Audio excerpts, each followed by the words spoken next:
BBC Three Counties Radio.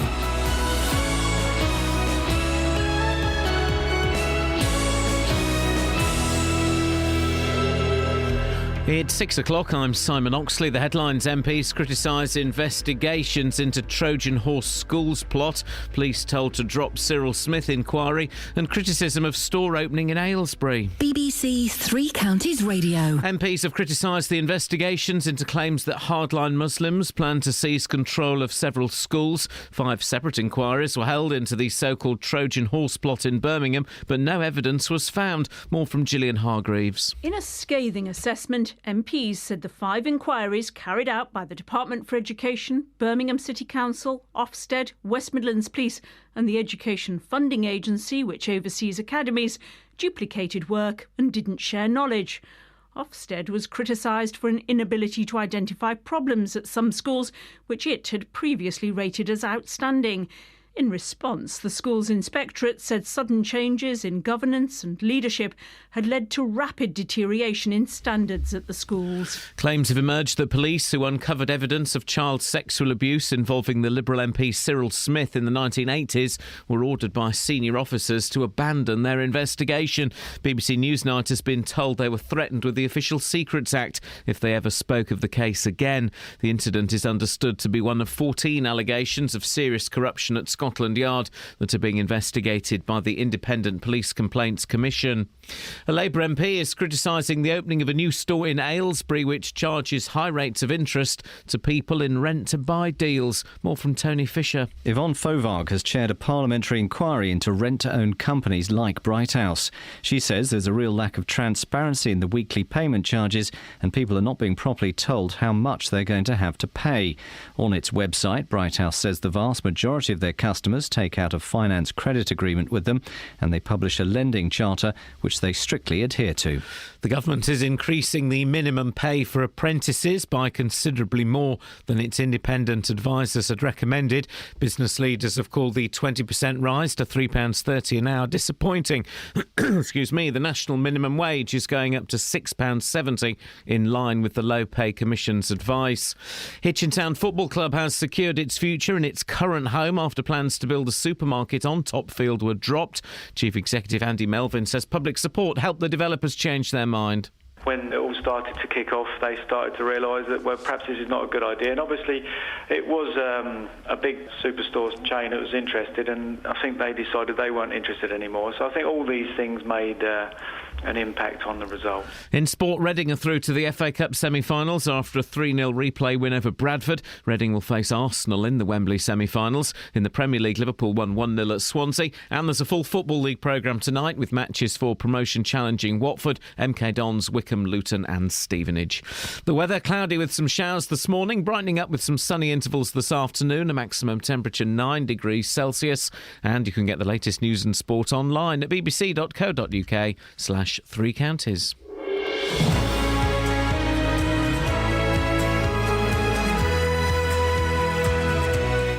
You can do it right now, please. Yes, and we're going to do it right now, Sir Paul. We're going to do it right now, please. I don't even know what a Dolce & Gabbana is. Never you mind, it's not for you. I didn't know. I mean, I was aware that they were handbags. I didn't know that they were actual people. I didn't know that. Joe Dolce, of course. And should that be your face? Steve Gabbana. I didn't know they were real people. It's like B&Q are real people. I don't understand the argument. They've said Elton John's babies are plastic. And synthetic, yeah. It seems, and he said, let's not buy Dolce & Gabbana clothes. Well, it turns out I've been boycotting them for about 37 years. It's the poshest argument of all time, isn't it? Isn't it posh? Well, today we're discussing posh arguments. Across beds, hearts and bucks. This is BBC Three Counties Radio. Posh arguments today. Let's think of some posh arguments. Like if I'm pushing the children around a well-known supermarket. Yeah. Lidl. No, and I'll say, what kind of pasta should we have tonight, girls? And then there's an argument about whether it's fusilli or linguine. Yeah. That's quite a posh argument, no?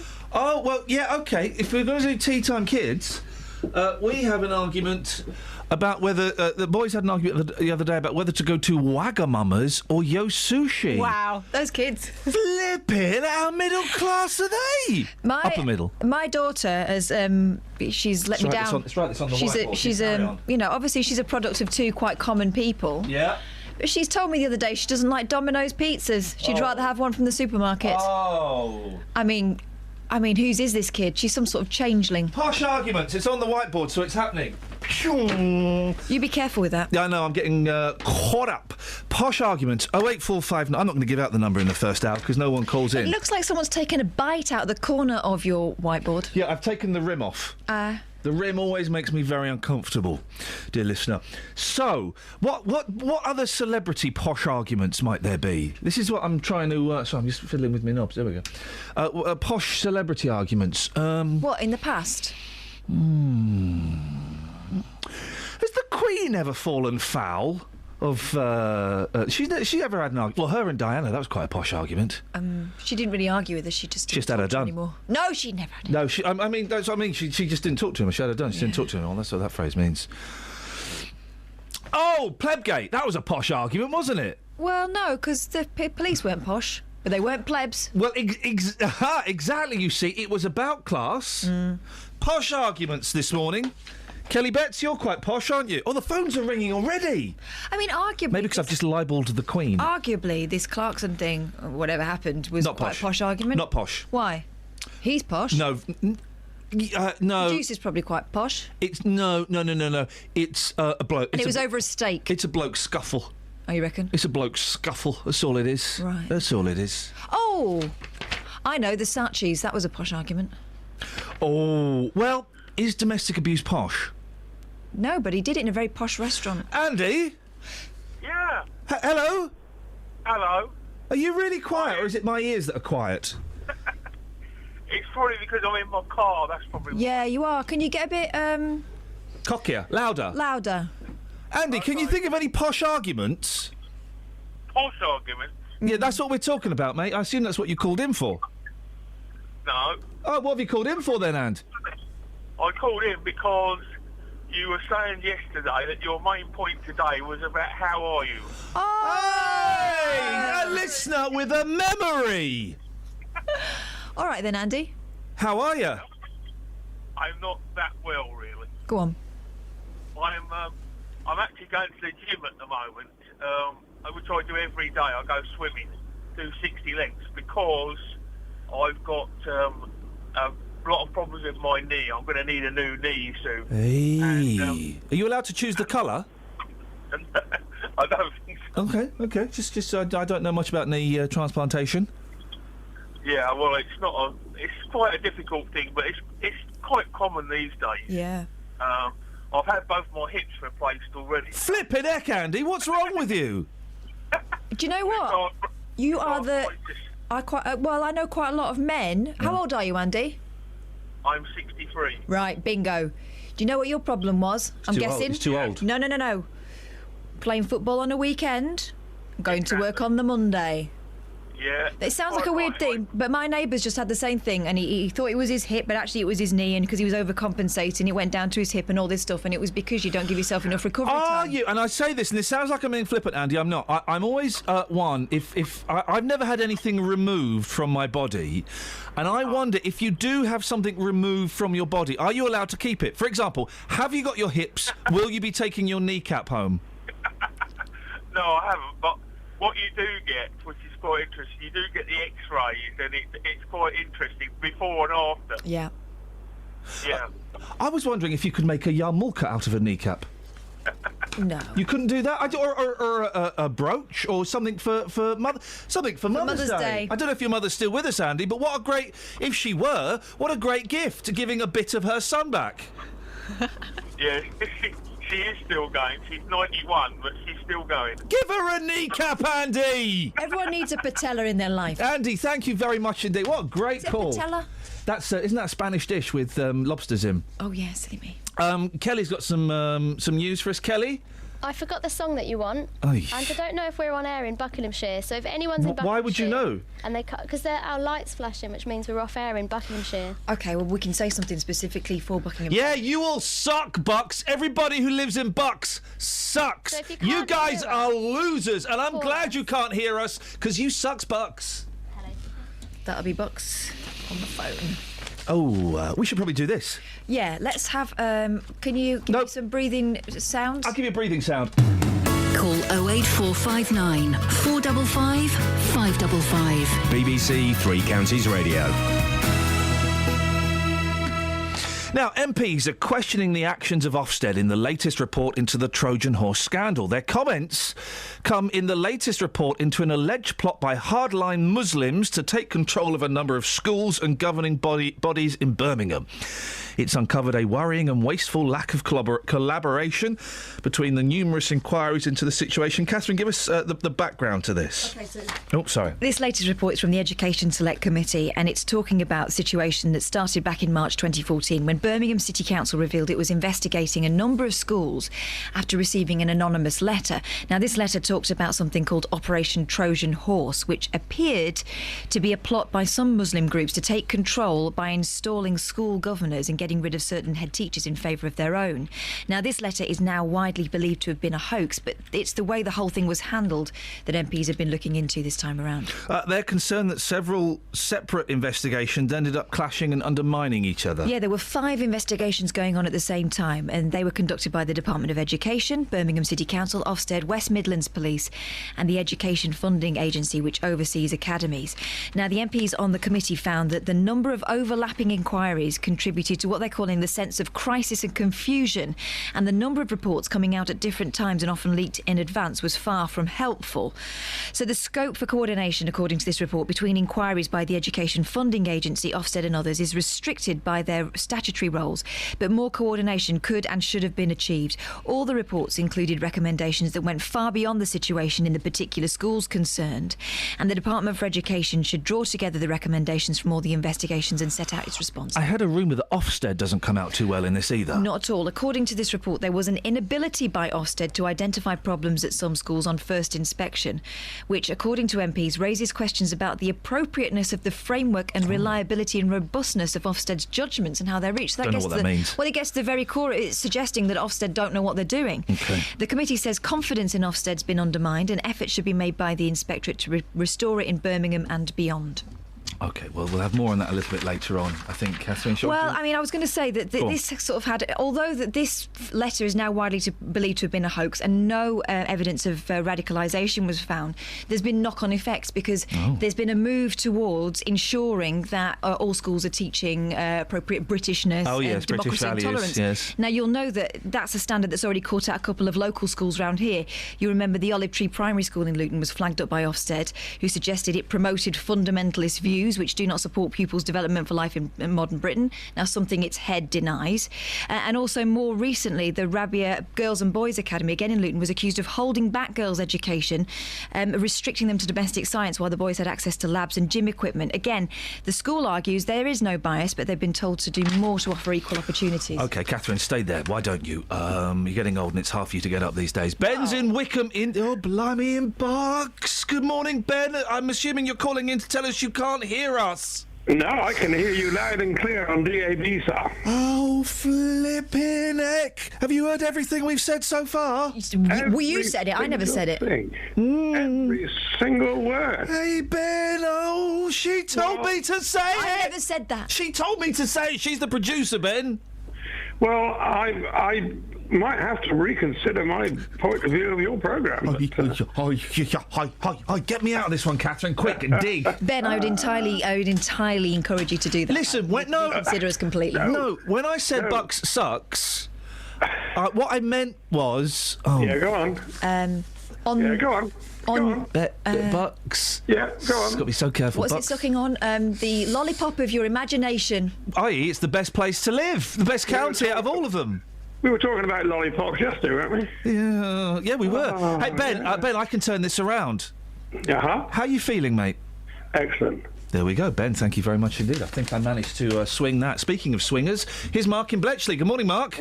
Always swinging on the 17th floor, Ian. Yeah, well, that's the best floor for swinging, isn't it? That floor's rocking. Yeah. Don't be surprised. If the floor's rocking, then please don't come knocking. It means we're having it away. Yeah. Oh. Isn't it? Literally. Well. Anyway, Mark. Good morning, both, or all three of you, anyway. You're transmitting. Yes, this is your Anorak transmitter update. Oh, there's always one. Yeah, you know me. You lost your stereo signal for a few minutes, but you're back on now. That means on your Luton one was off, Sandy Heath was off, and the 104.5 at Brickhill was... Kelly is suggesting that people can only hear us in one speaker, i.e. mono. Yeah, he said the stereo signal was on. But then he said it came back. Off, and that means on some sets, the overall volume would be low. But you're back on now. I can see the red light. What do you mean you can see? What have you got? Well, I've got a radio. It tells you if it's transmitting the stereo signal. It's just a small red light that comes on. In technology, brilliant, Mark. Well, it's only it's old analogue. Hey, Mark. DAB here yet, Ian? Mark. Yeah. How are you? I'm okay. Okay. Really? But honestly, Mark, how are you? Yeah, I'm fine. I've just been doing my sandwiches, ready to go to work. I've got a bit of overtime this morning. Oh, beautiful. What you got in your sandwiches? Pork and stuffing sandwiches. Oh, that's horrible. Travel news for beds, cards and bugs. BBC Three Counties Radio. Between Kingsley and Tame, the A4129 is blocked in both directions by an accident. A car is overturned between there and the emergency services are all on the scene. In High Wycombe on Marlow Hill, there's temporary traffic lights just before Marlow Road, which could cause some delays this morning, but looking on the speed sensors around High Wycombe, it's looking quite quiet so far. In Bricketwood on the North Orbital Road, it's looking slow around the M25 junction 21A roundabout, but no reports of any problems at the moment on the M25 or around the rest of the motorways are looking clear so far this morning. On the train departure boards, no major delays showing up at the moment. Samantha Bruff, BBC Three Counties Radio. Thank you, Sammy. 6:16. It is Tuesday? Yeah. The 17th of March. I'm Iain Lee. These are your headlines on BBC Three Counties Radio. MPs have criticised the investigations into claims that hardline Muslims plan to seize control of several schools. The BBC has been told that senior officers ordered detectives to scrap an investigation into child sex abuse after the late Liberal MP Cyril Smith was arrested in 1981. And a Labour MP is criticising the opening of a new Bright House store in Aylesbury, which charges high rates of interest to people in rent-to-buy deals. BBC Three Counties Radio.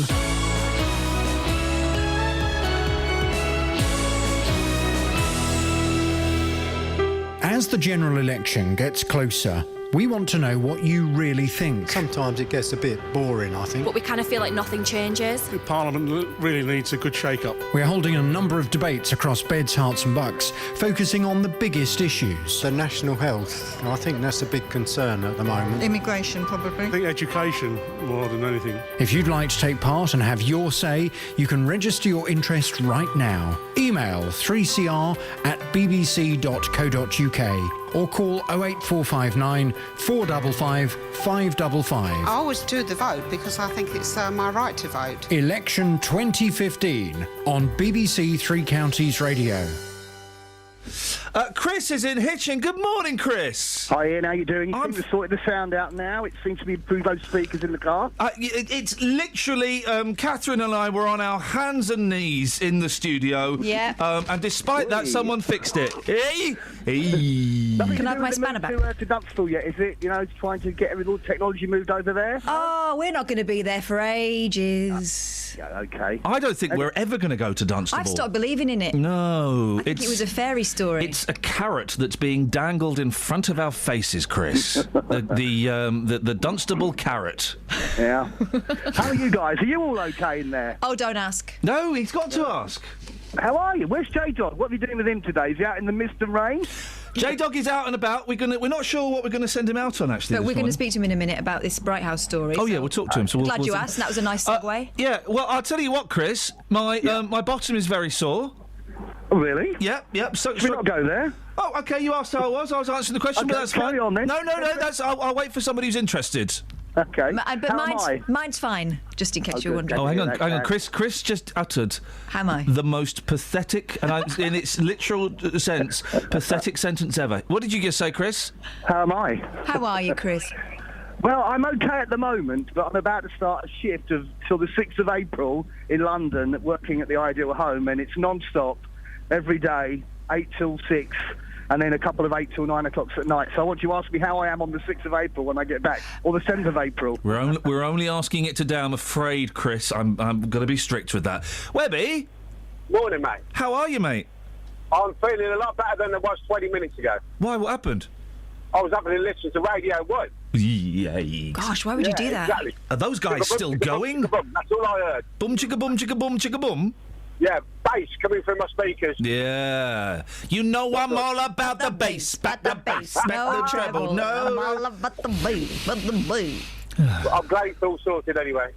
OK, well, thank you for calling in, Webby. I'm glad we managed to sort it all out. If you want to tell us how you are, 08459 455. And that's what one of the things we're going to send you out on today, Just. Looking forward to that one. How are you? I'm not asking you yet. Mm-hmm. I'm going to ask you a little bit later on. OK. And if you get the, I'm fine, then you ask the, no, but really, how are you? You want to push them to the limit. Yes. Yeah. Did you find that song, Kels?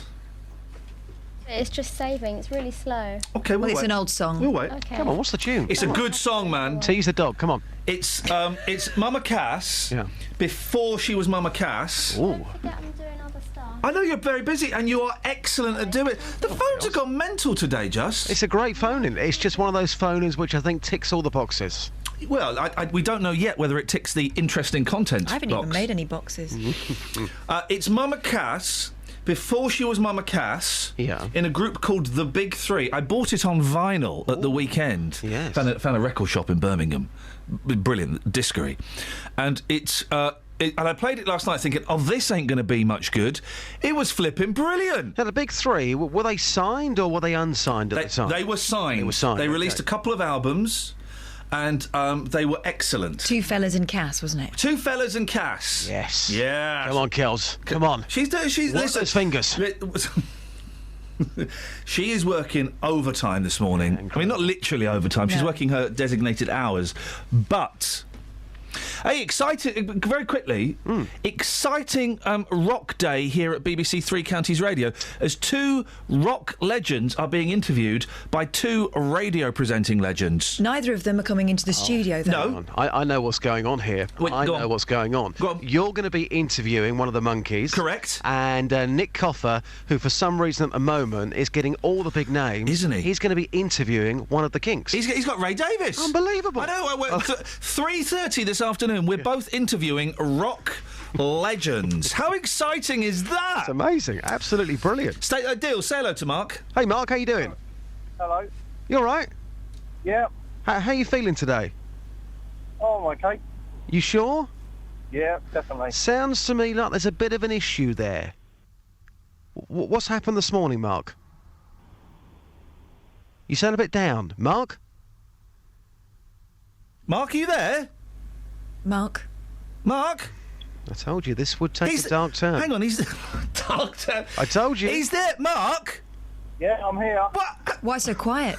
I've warned you about this one. Mark, what have you got for us? Right, there's 5 people walking up on the hard shoulder at the M1 with a load of suitcases. What? Yeah.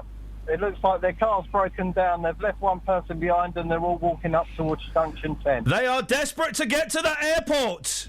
They are. Whereabouts are they, Mark? Just in between, say about 600 yards away from Junction 10 still, yeah. Right, well, I happen to know that we are the station of choice for the boys in blue, so maybe they want to go and make sure that these people are safe. And nick them. Well, maybe they want to go. No, maybe they want to go and nick them. You're not allowed to do that. Get them behind the barrier at least. You're not. They're not behind the barrier. They're on the hard shoulder. That's what I'm saying. That's what I'm saying to you. They need to get behind the barrier. Have you ever missed a flight? Call me now. Thank you, Mark. Thank you. There's 5 of them, are there, Mark? Cheers. Okay, he's gone. He's done his bit. Business time, Mark. Flipping heck. That's a weird one, isn't it? It is a weird one, but if somebody's desperate to get to the airport, if they've got something big happening at the other end, you're going to do all you can, surely. Just have a piece of this.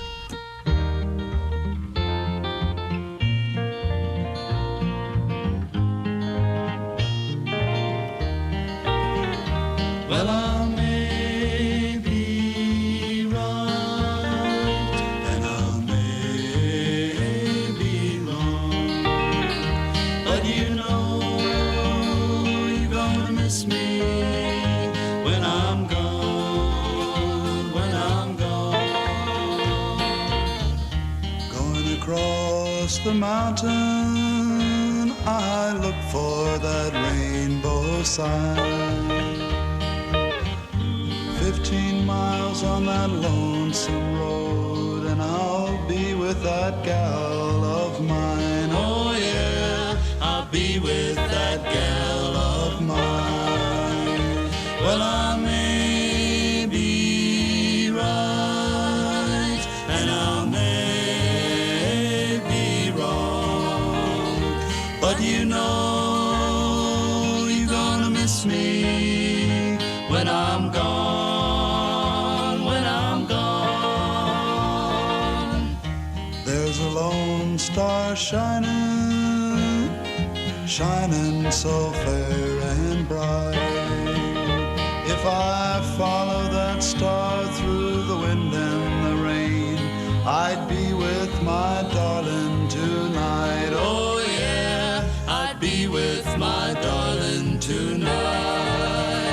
Well, I may be right, and I may be wrong, but you know you're gonna miss me when I'm gone, when I'm gone.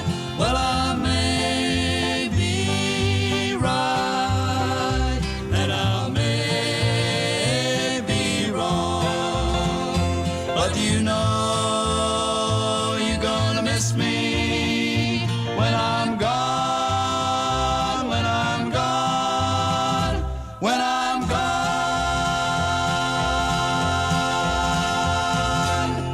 That'll do, wouldn't it?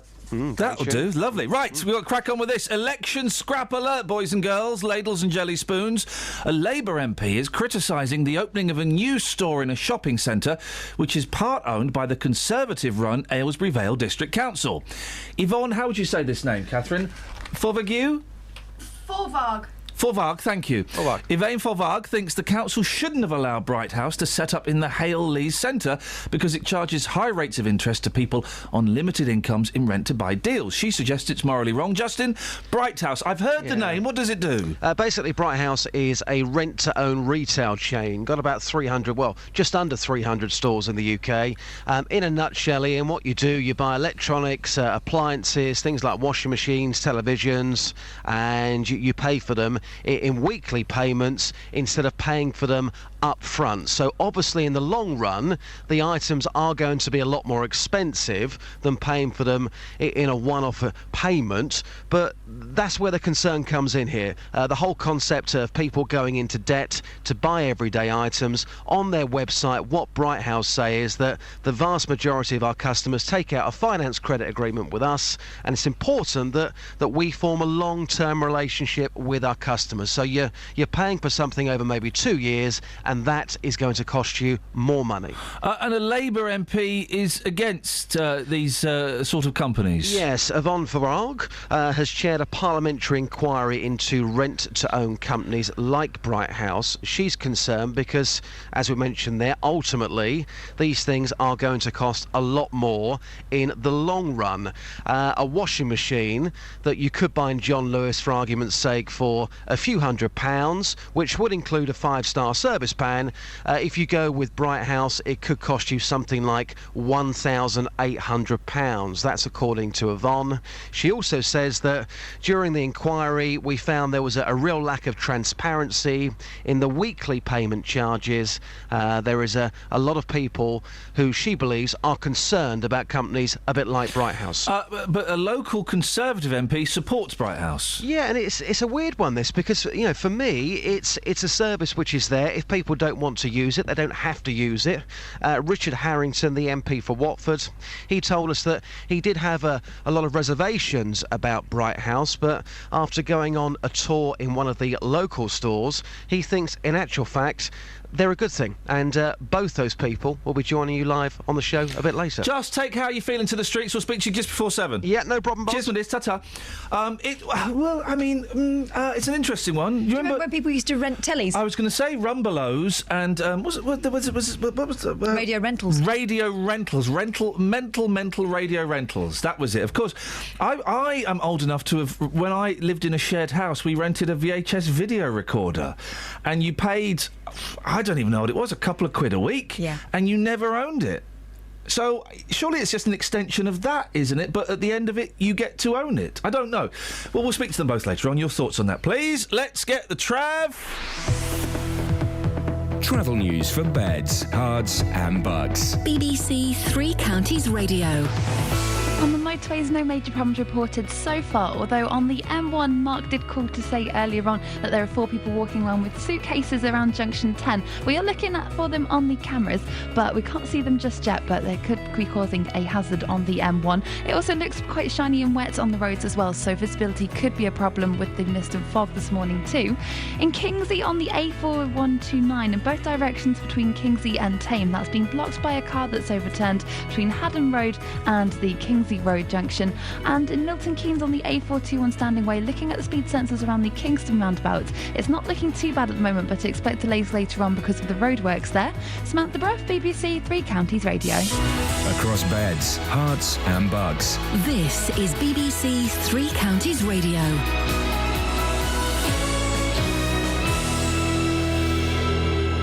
It's 6:30. I'm Simon Oxley. MPs have criticised the investigations into claims that hardline Muslims plan to seize control of several schools.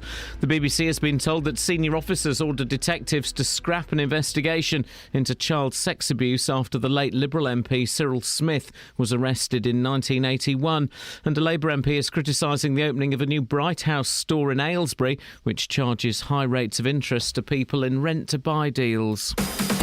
Three Counties Sports. BBC Three Counties Radio. Reading through to the FA Cup semi-finals after a 3-0 replay win over Bradford. Reading will face Arsenal in the Wembley semi-finals.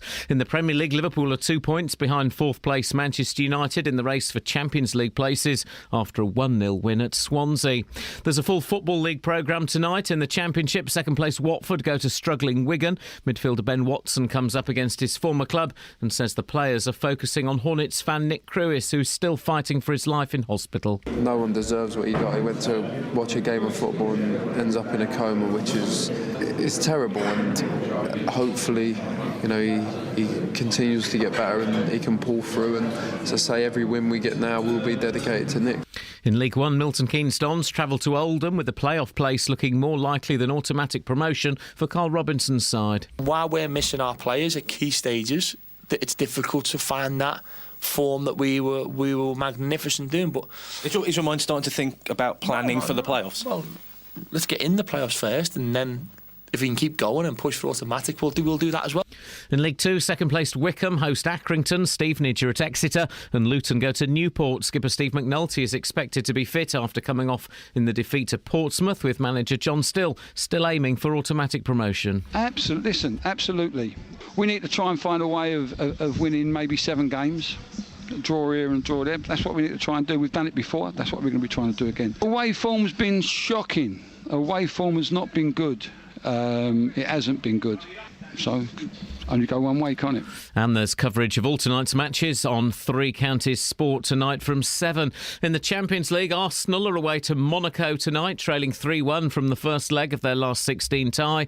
And in Netball Super League, Hertfordshire Mavericks lost 56-43 at home to Manchester Thunder. BBC Three Counties News and Sport. The next full bulletin is at 7. Hi there, nice to be with you. Happy you could stick around. Like to introduce Legs Larry Smith, drums. And Sam Spoon's rhythm pole. And Vern Dudley Bohay Noel, bass guitar. And Neil Innes, piano. Come in, Rodney Slater, alto saxophone.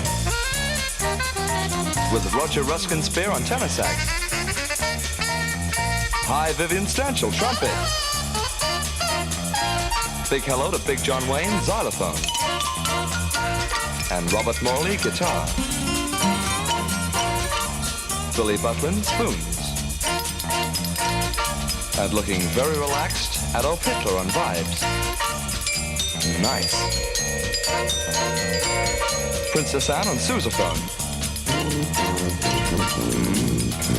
Introducing Liberace clarinet. With Garner Ted Armstrong on vocals. Lord Snooty and his pals tap dancing. In the groove with Harold Wilson violin. And Franklin McCormack on harmonica. Over there, Eric Clapton, ukulele. Hi, Eric. On my left, Sir Kenneth Park, bass sax. Great honor, sir. And specially flown in for us, a Sessions gorilla on Vox Humana. Nice to see Incredible Shrinking Man on euphonium. Drop out with Peter Scott on duck call. Hearing from you later, Casanova on horn. Yeah, digging General de Gaulle on accordion. Really wild, General. Thank you, sir. Roy Rogers on trigger. Tune in Wild Man of Borneo on bongos. Count Basie Orchestra on triangle. Thank you. Great to hear the Rollinsons on trombone. Back from his recent operation, Dan Drupp, hot. And representing the Flower People, Quasimodo on bells. Wonderful to hear Brainiac on banjo. We welcome Baldunicum as himself. Very appealing, Max Jaffa. That's nice, Max. One team, Zebra Kit and Horace Bachelor on percussion. And a great favorite and a wonderful performer, all of us here, J. Arthur Rank on gong.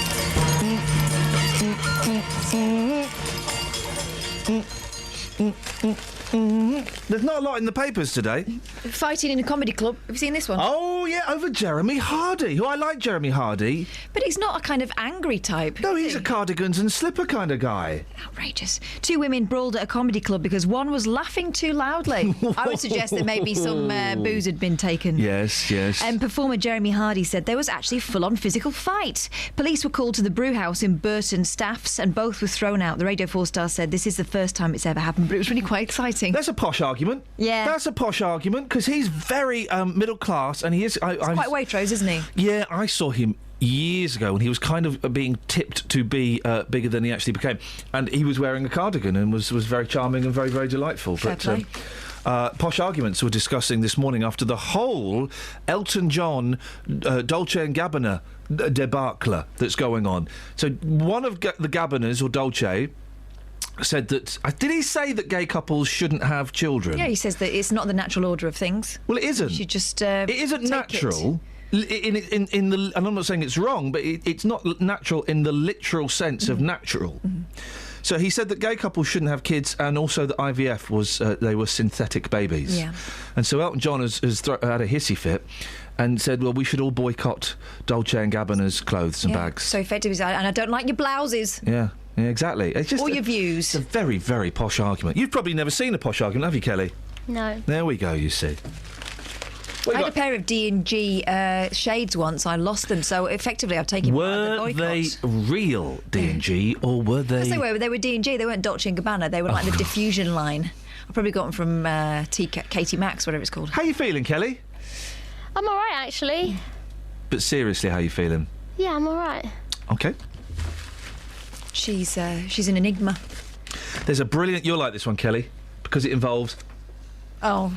No, it's a good... I've got to phrase this carefully. Kelly, look at the... look at the top this newsreader Natasha Belling is wearing. Oh, yeah. But who spotted that? Some sort of... What does it look like? Don't say. It looks like a comical member that Where's a child Willy? might draw. TV news reader Natasha Belling flashes a Willy-shaped neckline that is shaping up to be a big internet hit. Over 100,000 Facebook and Twitter users got excited about her jacket's phallic design after a joker posted once, "You see this, you can't unsee it." The 39-year-old had worn the top on Australian TV before with a necklace without stirring up a storm. Basically, she's got a kind of rounded bit... I'll tweet a picture of it. She's got a rounded bit around her neck and a plunging neckline, and it looks like a John Thomas. Yes, an upside-down one. Yeah, the best kind. Someone was really looking for that, though, to have found that. Well, I know. It's like the first person who decided to pump milk out of a cow and have a go with it. I mean, that's kind of... It's pervery, isn't it? Yeah. Oh, dear. If you follow @Iain Lee, I'm going to tweet that now. There we go. A student became illiterate after getting whiplash in a car crash in what scientists say is a unique case. Whiplash in a car crash? No, losing your ability to read. Oh. The victim was 19 when he had the accident in 2004, and words became like alien symbols. He had to drop out of university. Doctors said the whiplash had caused a cyst to grow. Sheffield Hallam University's Dr. Lynn Barker said he was unable to recognise or write any letter. He learned to read and write again after 5 years and graduated with a first, the SWAT. Yes, for those people unable to imagine the picture I've just described, Kate Kinsella, the young weather lady, says, "Is it like a sad cactus?" Yes, in many ways it is. Like the one we've got up there. Except it's the wrong way up. Give us the mirror, please. Well, I'm using it. Well, go on then. Well, there's a story in there. Did you? I heard this on yesterday. The X Factor rant in in New Zealand. Is it New Zealand? Yes. They all get sacked. How can it's a rint. What? A rint. Look at her eyebrows. Had an X Factor rint. I would like fish and chops. Would you like some fish and chops with that, please? I prefer chicken. I want some chicken and some fish and chops, please. Can I have some fish and chops, please? I don't even know what accent you're trying to do. Kiwi. Yeah, but you don't even sound like that. Chicken. I'd like some fish Kiwis don't talk. I'm having a meeting about some fish and chops. No, you're going into South Africa. No, I'm not. I want to go on the the slide, my honour. My lady. I can't go to prison, my lady. They'll poison me. I just want to go on the slide. Two X Factor judges. Stop. Have been fired for bullying. No, have been fired for bullying a contestant live on air and likening him to... Can we try and get the audio of this? This is floating around somewhere. Kelly's going, "Oh, God, more? Really? You want me to do more?" I don't mind. It's brilliant. She laid into him, didn't she? It's so horrible. And then he lays into her. So it's a husband, it's a woman, Natalia Kills, and her husband, get his name, Kelly, this might help you find it, Willie Moon. Help me find something. Both laid into Joe Irvine after he sang Cry Me a River, accusing him of stealing Willie's look on the New Zealand version of the TV show. Now, can I just point out, he looks like every other kid his age. He's got a side part in. He hasn't got a beard unusually, but he could be anyone. It's like Norman Bates dressing up in his mother's clothing. It feels a little creepy, and I feel like you're going to stitch someone's skin to your face and then kill everybody in the audience. Ed Sheeran tweeted him saying, "Don't worry about what anyone else says, man. Enjoy yourself with it. That's what singing is about, not what other people think." He's flipping awful, though, this guy. Oh, is he? He is absolutely awful. There was a clip of him on another radio station yesterday of him singing Bo Rap. I haven't got time to say Bohemian Rhapsody. And it was terrible. And anyway, these people got the sack. And it's interesting to see one of the judges on there is Melanie Blatt. Yes. From the All Saints pop group. Were they big in New Zealand? The thing is, in New Zealand, surely you can only have like 3 weeks of X Factor because... There's no members of Crowded House in that panel, and that's obviously a mistake. That's their greatest export. It is a tiny, tiny place. Uh-huh. Unless you're going to start having sheep coming on. There are 2 sheeps to every boy. I got a 34... Viewers blasted them on social media, and Melanie Blatt tweeted, "I've tried to keep my cool and stay professional, but really, you're a twit." Oh dear. Here's a novel twist on the usual story. Yes. You know when people get famous and then things come out about them, and they say, "Oh, I was young and needed the money," or they say, "No, that wasn't me. That's not my picture. That wasn't me." Yep. On that website. Yeah. Offering myself. What? Well, what website is that? Brooke Magnanti is insisting, yes, it was me. I was a call girl, and I am proud of it. She's the woman who wrote Belle de Jour. What are you talking about? The blogger. Brooke McNanty. Billy Piper. The one that led to that thing with Billy Piper. Billy Piper shot by a sniper. Which was pretty good. Now, Brooke McNanty's husband, ex-boyfriend rather, is saying that she was never a call girl. She's arguing she was. Isn't that a funny turn of events? Yeah. Yeah, it is. It really is. Talking events, let's have a look and see what's happening eventually on the roads. Your timing is so poor. You're either 3 minutes over or you're 30 seconds short. Oh, I've got some good news if you want 30 seconds of good news. Yeah, go on. That dog, Jagger, sadly still dead, but it didn't happen at Crofts. Hey, our integrity is intact. Travel news for beds, cards and bugs. BBC Three Counties Radio. It's queuing on the M1 southbound round junction 10 for the M1 Luton Airport Spur Road. It's looking very slow on the speed sensors, and there's the extra hazard of, a car's broken down. And if you heard Mark's call earlier, he said that 4 people are walking around with suitcases around junction 10. We have looked out for them on the cameras, but can't see them, so we don't have any more details at the moment, apart from that it's looking very slow past that stretch. Having a look at the M25, that's moving well, but it's starting to get quite busy around the M25 junction 21A roundabout on the North Orbital Road. And between Kingsley and Tame on the A129, that's still blocked in both directions because of a car that's overturned between Haddenham Road and Kingsley Road. And looking at the train departure boards, there are no major delays showing up at the moment. In fact, they're all running to time. Samantha Bruff, BBC Three Counties Radio. Thank you so much, Sammy. Thank you. Thank you so much, my darling. 6:45. It is Tuesday, the 17th of March. I'm Iain Lee. These are your headlines on BBC Three Counties Radio. MPs have criticised the investigations into claims that hardline Muslims plan to seize control of several schools. The BBC has been told that senior officers ordered detectives to scrap an investigation into child sex abuse after the late Liberal MP Cyril Smith was arrested in 1981. And a Labour MP is criticising the opening of a new Bright House store in Aylesbury, which charges high rates of interest to people in rent-to-buy deals. Let's get the weather. Here's Kate. Beds, hearts and bucks weather. BBC Three Counties Radio. A rather grisly start to the day, actually. It's rather misty, murky. We've got some outbreaks of rain. The rain, however, has pushed a little further east and north, so hopefully we won't see too much rain this morning. Still 1 or 2 showers around, but they shouldn't be too heavy and they won't last for too long. But it is just rather damp. Now, eventually this will move northwards, and behind it we should get some bright spells and some sunny spells by the afternoon. The wind a lot lighter than it has been, so it is going to feel a little more pleasant by the end of the day. We're looking at a maximum of 11 Celsius. Overnight, we should see some breaks in the cloud. Mist and fog likely to develop before dawn, and the minimum temperature of 2 Celsius. For tomorrow morning, the mist and fog will lift fairly swiftly into low cloud at first, but gradually that looks like for us it will start to thin and break, and we should get some nice sunny spells, and it will feel fairly warm. The maximum temperature up to 11 Celsius, 52 degrees in Fahrenheit, and that's your forecast. Every weekday from 12, local people. Wendy Howson and David Shipley are trustees of the Harpenden charity Spotlight on Africa. So privileged to see lives change, conditions change. Local stories. A death cafe will be popping up in Bedford later this month, opening its doors for you to share sensitive stories and talk of afterlife. Of people with the similar concerns. And you can have a light-hearted side of it as well, and we often end like that, you know. Local life. We're going to be heading off into the unassuming countryside of Bedfordshire. We all know the brick pits and the industrial spoil that's marked the Marston Vale. Nick Coffer, weekdays from 12 on BBC Three Counties Radio. The Australian... excuse me. Apologies, guys. Uh-oh. The New Zealand X Factor. Singer Natalia Kills husband Willie Moon. No, she didn't. That's her name. Natalia Kills husband Willie Moon. Oh, no, she didn't. No, she didn't kill. That's her last name is Kills. Oh, right.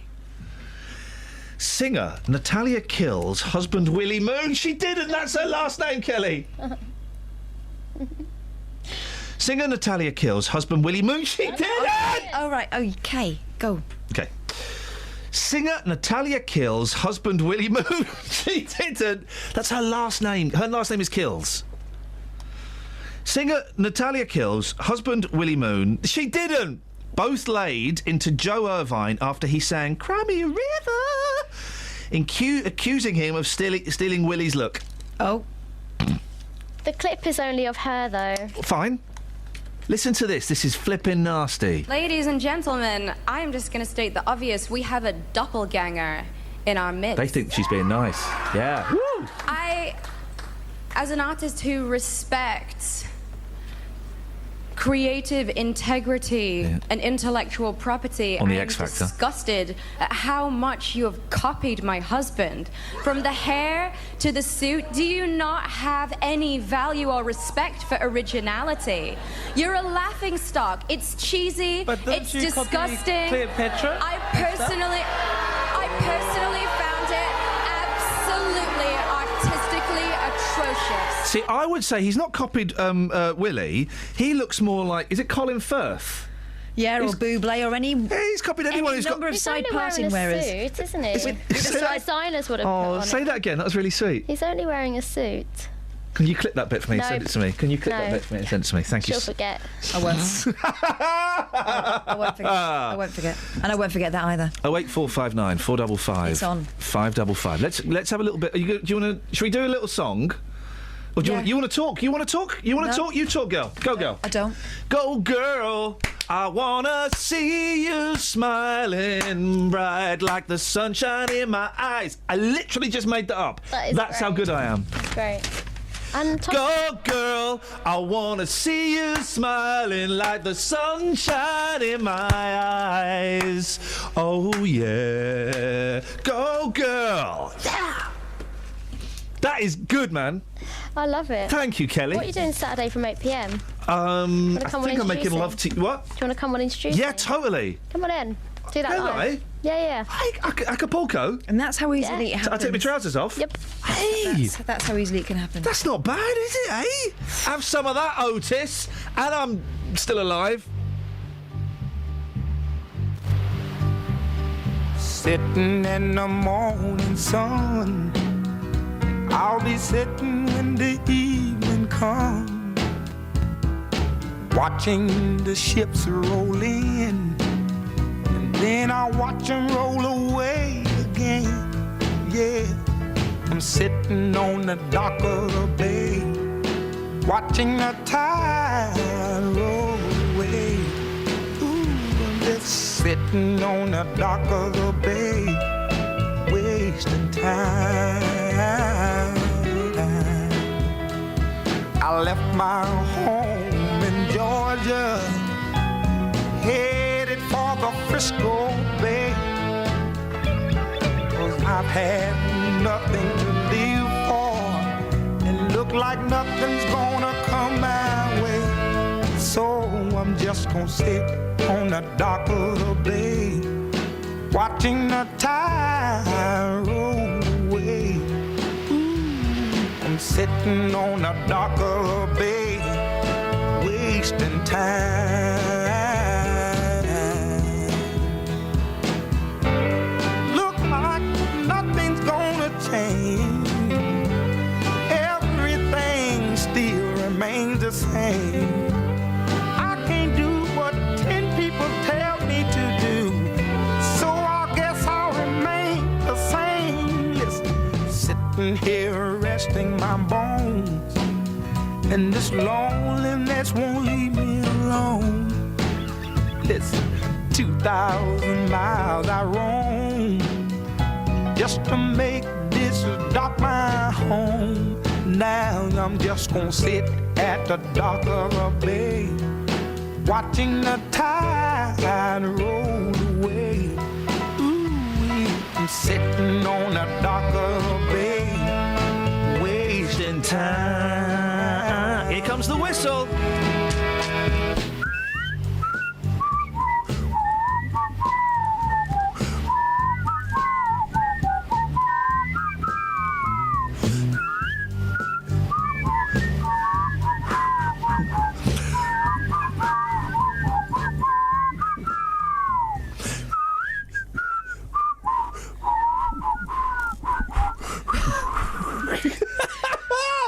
Justin. I've learned how to whistle off the back of last week. Really? Yeah. Have I done grown up? Yeah. Cheers, guys. Thank you. Oh, mate, you're on the same learning curve as my 5-year-old. I know. I tell you what, it feels good. Doesn't it feel good? It does, yeah. How are you feeling today, Just? I'm feeling good, actually. I have to say, I mean, I'm up and about this morning, bright and early. The streets aren't particularly tense, which is good for me. So I'm feeling good today, yeah. But really, how are you feeling? No, seriously, I'm feeling... actually... I've got a few problems, but apart from that... No, I'm not going to go into those problems. They're medical problems at the moment, and I'm dealing with them. Have you got Tony Fisher as well? It's kind of lurking in the background, yeah. You've taken it... We are asking today. It's that thing where people say, how are you feeling? Yeah, I'm all right. Anyway... Yeah. People ask that question. We're going to answer it honestly today, and it could get pretty deep. It could get deep. I mean, the initial feedback has been okay. I've been on the streets over the past 20 minutes or so, asking the deep question of the day, and here's what people had to say. I'm feeling all right. Yeah. You sure? Yeah. Come on, talk to me. I'm feeling all right. That's it. I'm fine. Are you really feeling fine? Yes. Is there something you want to tell me? Not really. It's too cold. Ah, right. So you're not feeling too great. You're feeling cold. Yes. Okay, we got there in the end. Thank you, madam. Okay, thank you. Welcome to Tuesday morning. Want to know, how are you feeling? Tired. Tired? Yeah, mate. What have you been doing? Just getting up to go to work now. What have you really been doing? Nothing much. I can't wait, mate. I've got to go. Why have you got 2 mobile phones? Why? Because I haven't. Not suggesting this gentleman at all. I'm sure he has a legitimate reason for having 2 mobile phones. But him to one side, you only have 2 mobile phones if you're a drug dealer, or if you're having affairs. That's all. Well, in saying that, unless you work for the BBC, because I've got 2 mobile phones. I'm not a drug dealer. I'm not having an affair. Well, again, I need to stress that right now. Okay. All right. What should we send Dealey out on? Well, there's a few things. Yeah. I mean, we could potentially track down these 6 people who have walked from junction 10 of the motorway to Luton Airport with I don't want you walking in the opposite direction. Mate, go and find them. Go and find them. If you could, we had a phone call earlier on. There were 5 people walking up the hard shoulder with suitcases towards junction 10 of the M1 to get to the airport. Go. If you jump in the car now, you should be able to catch up with them. So that's about half an hour ago. And they were about 500 yards from junction 10. They should be pretty much near the airport. So I'm going to get going, try and track them down and find out where they're going. Why are they so they're going desperate? To the airport, mate. I know they're going to the airport. Why are they so desperate? So they don't miss their flight, Justin. All right, okay. The question should be, why are they walking on the motorway? Okay. Well, I'm just saying, it's obvious. It's obvious why they're walking on the motorway. All right, well, it's obvious where... to the airport. Well, then you don't need to find them, because it's obvious where they're going and why they're desperate to get there. They're going to the airport and they don't want to miss their plane. So shall we leave that one? All right, fine, thanks. Unbelievable. Unbelievable! The disrespect that child has. Actually, Just probably still go and do it, yeah? Okay. Nice one, mate. I'm Thank you. glad you said that. Yeah. I was worried the ego was going to get in the way of a good idea. What have you got for us? Well, this finance clerk from Cambridge University... It's not a great start to a story. I know. She's been going mad, no? What? Oh, bingo in mad, bingo. Yeah, gambling addiction. She stole from one of the Cambridge's ancient college, blowing £6 million. I wonder where that sentence was going. On online bingo. I don't get that. I don't get bingo. I get addiction. Bingo is bingo's brilliant. Online bingo, though, that's weird. She opened up an account with Jackpot Joy in 2006 and over 8 years paid in £324,425 of her own money, won up to 15 grand a time, but continually reinvested her wins. Put on bets totaling over 6 million, withdrawing only 87,600. Flipping heck. But at what point does the Jackpot Joy go, hang on a minute, this is a bit irregular? Well, I'm guessing the Jackpot Joy lessons will be learnt from this. But they were quite happy to take the money. Of course they were. It's a business, isn't it? Yeah, but flipping heck. Has anyone ever played the online bingo? I've never done it. It's one of those things, if I did it, I would get sucked in immediately. I don't even want to dabble with that stuff. Not the way I am with biscuits. Oh, wait, so, OK, 08459 455 555. Online bingo. How are you feeling? Posh arguments. Anything else? That'll do it for the moment, won't it? Yeah, I think so. OK. Travel news for beds, cards and bugs. BBC Three Counties Radio. On the M1 southbound, they're accused approaching junction 10 for the Luton Airport Spur Road. All the lanes are open again, but there was a breakdown there earlier and the possible hazard of some people in the road. On the M25 anti-clockwise, it's slow round junction 16 for the M40. And in Kingsley, between Kingsley and Tame, the A4129 is blocked in both directions because of an accident, so all the emergency services are there at the moment. In Hatfield on Mount Pleasant Lane, that's slow westbound between the A1M junction 4 for Welling Garden City, and also on the A602 southbound, that's looking very busy between the A1M junction 8 for Stevenage and junction 7 as well. Samantha Bruff, BBC Three Counties Radio.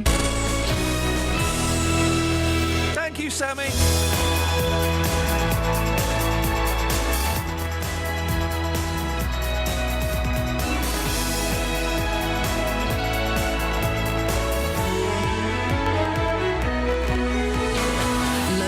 And vocal across beds, hearts and bucks. This is BBC Three Counties Radio.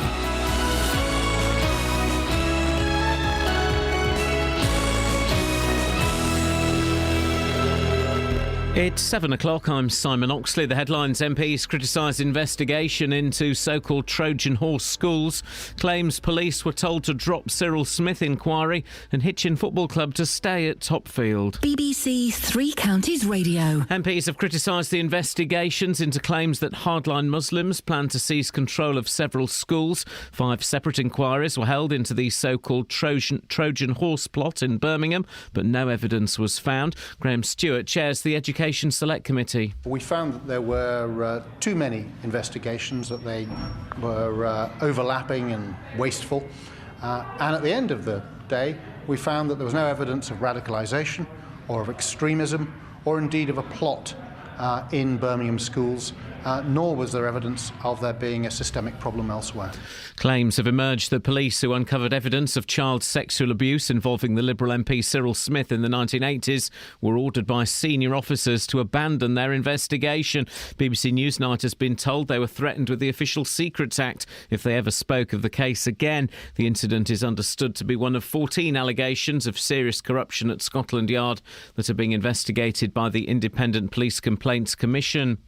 A Labour MP is criticising the opening of a new store in Aylesbury which charges high rates of interest to people in rent-to-buy deals. More from Tony Fisher. Yvonne Fauvargue has chaired a parliamentary inquiry into rent-to-own companies like Bright House. She says there's a real lack of transparency in the weekly payment charges and people are not being properly told how much they're going to have to pay. On its website, Bright House says the vast majority of their customers take out a finance credit agreement with them and they publish a lending charter which they strictly adhere to. Stevenage Borough Council is being accused of ripping off motorists with its parking charges. The attack came in Parliament from the town's Conservative MP Stephen McPartland. Thousands of local people have signed my campaign to introduce 3 hours free parking to regenerate Stevenage Town Centre. Will the Minister agree with me that in order to regenerate Stevenage Town Centre, it's time for the local Labour Stevenage Borough Council to stop ripping off local people by charging £3.5 million in parking charges a year? The national minimum wage will rise by 3% to £6.70 an hour in October. The rate for apprentices will go up by 57 pence an hour to £3.30. Hitchin Town Football Club has secured its future in its current home after plans to build a supermarket on Topfield were dropped. Chief Executive Andy Melvin says public support helped the developers change their mind. When it all started to kick off, they started to realise that, well, perhaps this is not a good idea. And obviously it was a big superstore chain that was interested, and I think they decided they weren't interested anymore. So I think all these things made an impact on the result. In sport, Reading are through to the FA Cup semi-finals after a 3-0 replay win over Bradford. Reading will face Arsenal in the Wembley semi-finals. In the Premier League, Liverpool won 1-0 at Swansea, and there's a full Football League programme tonight with matches for promotion challenging Watford, MK Dons, Wickham, Luton and Stevenage. The weather cloudy with some showers this morning, brightening up this afternoon, a maximum temperature 9 degrees Celsius, and you can get the latest news and sport online at bbc.co.uk/3counties. Thank you, Simon. Morning, Iain Lee, BBC Three Counties Radio. It's a weird, I don't know, it's weird. There's not a lot in the papers today. They're all very, very strange. You would have thought that the front page story on the papers would have been, I don't know, the police covering up investigations into child abuse instead. Let's have a quick look at the front pages. I don't normally do that. The front page of the Mirror, the bingo mum who blew £6 million. Traveller's fury as BBC backs use of pikey by Clarkson on the Independent. Oh, the Daily Mail's got it. Yard in dock on 14 abuse cover-ups. The Express, how to slash the risk of cancer and Poldark. And the front page of the Times, that dog, what was murdered at Crufts, wasn't murdered at Crufts. Oh, and the Sun, head hires hooker to dress as a schoolgirl. Not much coverage of the police potentially hiding and lying about sexual abuse committed by politicians and, oh yeah, other police members. It's weird, that, isn't it? 08459 455 555. Across beds, hearts and bucks. This is BBC Three Counties Radio. It's a big... you'd think it would be a bigger story, and as far as I can tell, it's only the Mail that's got it. Corruption probe over decades of VIP sex crimes. Yard in dock on 14 abuse cover-ups. It's in the Mirror as well, but inside, isn't it? It's inside in the Mirror, and it's small, because the Mirror have been championing this a bit. Yeah, page 5 in the Mirror. Did it Met cover-up for pedo MPs and officers? Mm-hmm. Front page of the Mail. Scotland Yard stands accused of orchestrating... If this is true, then this is amazing. Scotland Yard stands accused of orchestrating an astonishing 14 cover-ups of VIP child sex abuse. Over 35 years, officers are said to have protected untouchable figures by shutting down inquiries. So Cyril Smith goes in for questioning. He's released almost immediately, and nothing else is said about it because someone allegedly stepped in, and there are other instances. I mean, if this is true, and do you know what? As this story unfolds, I'm now prepared to believe anything. David Cameron said, 6 months ago, if people looking for a conspiracy theory will have to look elsewhere. There's no cover-up here. Are you sure, David? Are you sure you don't want to rethink that sentence? It's starting to sound less like a conspiracy theory, isn't it? It's just, it's everywhere. Anyway, it just struck me as odd that that's not a bigger story. Then it'll be interesting to see what happens with that. Have we got any texts, Catherine, before we crack on? It's a very odd kind of newsy day. I mean, we'll go through the papers. We'll talk about Grant Shapps maybe and Sandy Shaw, and Poldark seems to be everywhere. I haven't watched that. Have you seen it? Of course not. I've just seen a man, lots of pictures of a man who looks like his mascara's running. Is that the scar being the operative syllable there? It's his makeup is atrocious, isn't it? He is pretty though, so I mean, I'll let that go. Well, that's the thing. It's kind of he's good. I don't remember Poldark from the 70s. Was that around the same time as the Oneidin line? Was that the one that had the music went do do do? That was the Oneidin line. Was it? Because that was the signal to go home from my grandma's. Right. That's all I remember about that. Set on a ship. That was the signal that TV was about to slow down. Morning to Shirley, who sent us a charming text message. Ian, charming. Shut up and grow up, please. Thanks, Shirley. Oh, Shirley! Isn't that nice? I will do my best, my darling. Thank you for the criticism. Bright House is the new name for radio rentals, suggests Martin from Ickleford. I didn't realise that. Are they the same company? Okay, apparently we'll talk about Bright House in about 10 minutes or so. Also talking about...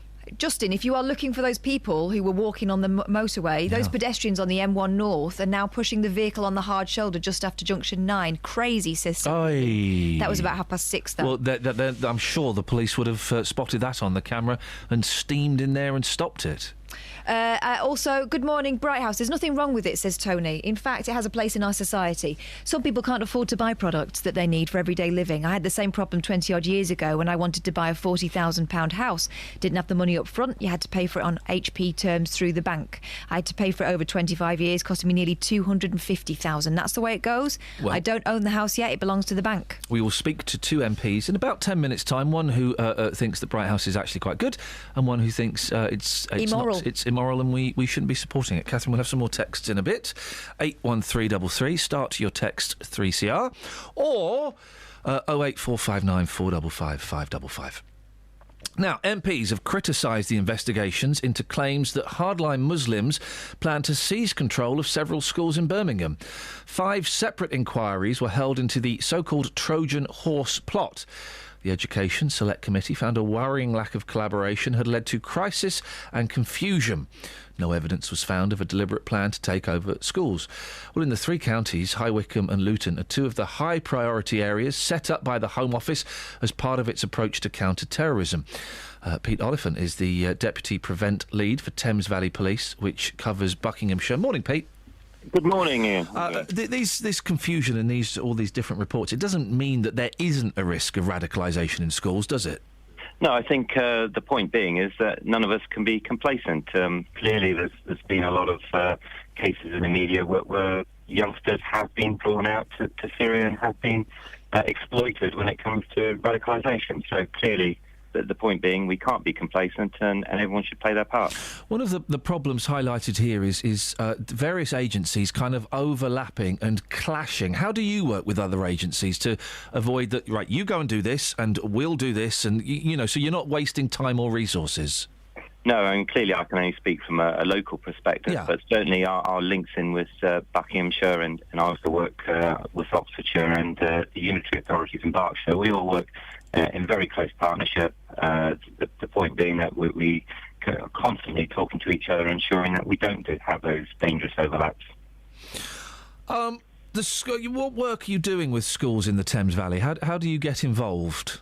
Well, at the end of the day, what's been come out recently in the legislation that the government has just announced is that there's going to be a duty which is going to be placed upon education and local authorities and the police to ensure that there is clear guidance and clear support when it comes to ensuring that children are not exploited when it comes to radicalisation. Is there anything realistically, Pete, you can do? Because we've had those 4 girls that went to Syria, and there were some teenagers, I think they were a bit older actually, who got stopped in the last couple of days. If they're determined to go and they've got access to a passport and some cash, they're going to go, aren't they? Having a lesson or a counsellor or something in school isn't going to stop that, is it? Well, yes, it can. I mean, we've had, obviously, you hear about the cases that, where obviously things have gone wrong, but there's been lots of cases where we've had some great success. And what we've done, we've done intervention sessions with those youngsters and basically tried to change their view back to what we'd say is a reasonable view of the world. And how do you do that? What's the process of that, Pete? Is it one-on-one counselling? Is it lessons for the whole year? What's done? A combination. What we look at is each case in its own merit, and basically we can bring in intervention providers who are credible voices within either that religion or that community that can try and speak to the youngster and put them back onto sort of a proper path rather than a corrupted view of whatever it is that they believe that they're doing. So it's very much a case of speaking to the individual, getting them to see a different point of view, a reasonable point of view.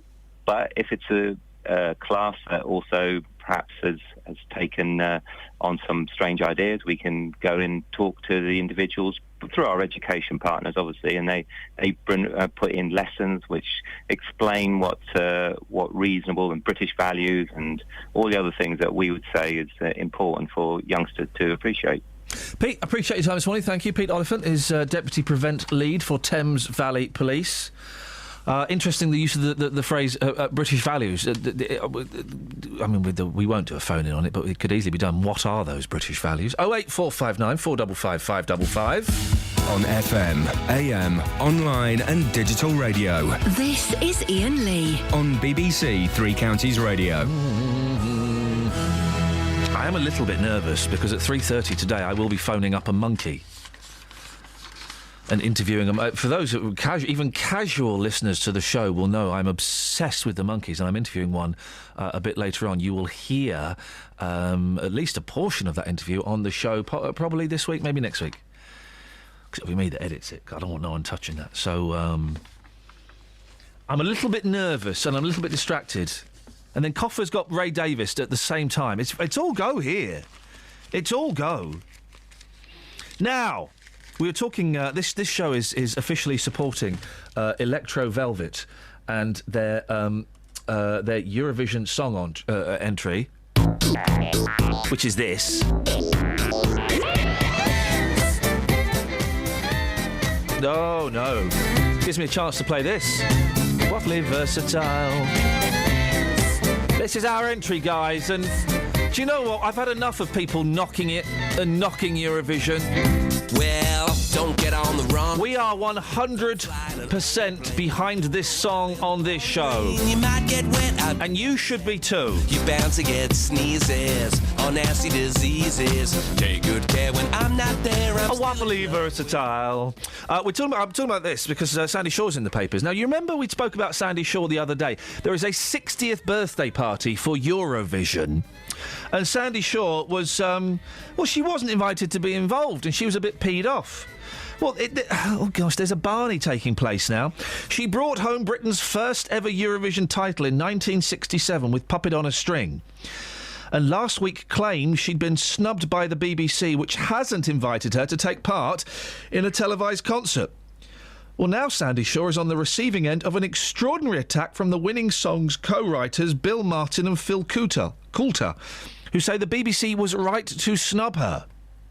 Martin, 76, says, "I'm not surprised she's not invited. She's knocked Puppet since she sang it. I always want to tell her to give me the money back." According to her manager, she made a lot of money from it. She hadn't had a hit for several records prior to that, and Puppet gave her a #1 all over the world. Yet she says it ruined her career. She's always running it down. Thank you, Kelly. Shaw, 68, admitted to having hated the song and said she was instinctively repelled by its sexist drivel and cuckoo clock tune. But Martin is appalled by her ingratitude. It's all kicking off, Kath. She was lucky to get it, he fires back. She wasn't that talented. She was lucky she got chosen for the Eurovision. Anyone else could have sung it just as well. Sandy was all right, but not as good as she thinks. Oh, blimey, he hates her. I never met her again since that Eurovision. I wouldn't cross the road to say hello to her. Flippin' it. Ouch. Meow. Travel news for beds, cards and bugs. BBC Three Counties Radio. On the M1 southbound, there are delays approaching junction 10 for the Luton Airport Spur Road after a breakdown earlier. It's looking quite slow on the speed sensors. On the M25 anti-clockwise, it's heavy around junction 16 for the M40. And between Kingsley and Tame, the A4129 is still blocked in both directions because of an accident. In Hatfield on Mount Pleasant Lane, that's got queues approaching the A1M junction 4 for Welwyn Garden City. And in Hadleywood on the Ridgeway, that is closed in both directions at St Nicholas House. So that's affecting people travelling from the M25 towards Chase Farm Hospital. On the train departure boards, there are no delays showing up at the moment. Samantha Bruff, BBC Three Counties Radio. Thank you, Sammy. Apparently we're sounding a little bit dodgy-bodsky this morning. Sammy was a bit crackly and I'm a bit one-legged. What do you want me to do about it? I mean, I'm not going to climb up the tower and fix it. That's Kelly's job. 7:17. It's Tuesday, the 17th of March. I'm Iain Lee. These are your headlines on BBC Three Counties Radio. MPs have criticised the investigations into claims that hardline Muslims plan to seize control of several schools. The BBC has been told that senior officers ordered detectives to scrap an investigation into child sex abuse after the late Liberal MP Cyril Smith was arrested in 1981. And a Labour MP is criticising the opening of a new Bright House store in Aylesbury, which charges high rates of interest to people in rent-to-buy deals. More on that. BBC Three Counties Radio.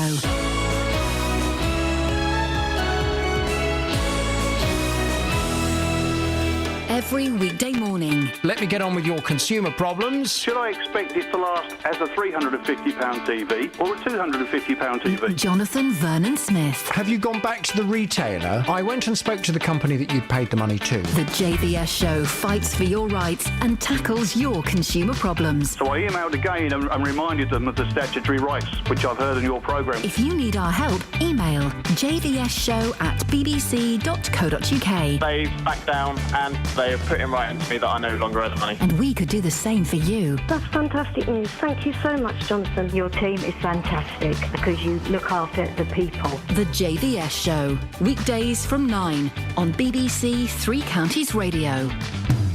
Call 08459 455 555. BBC Three Counties Radio.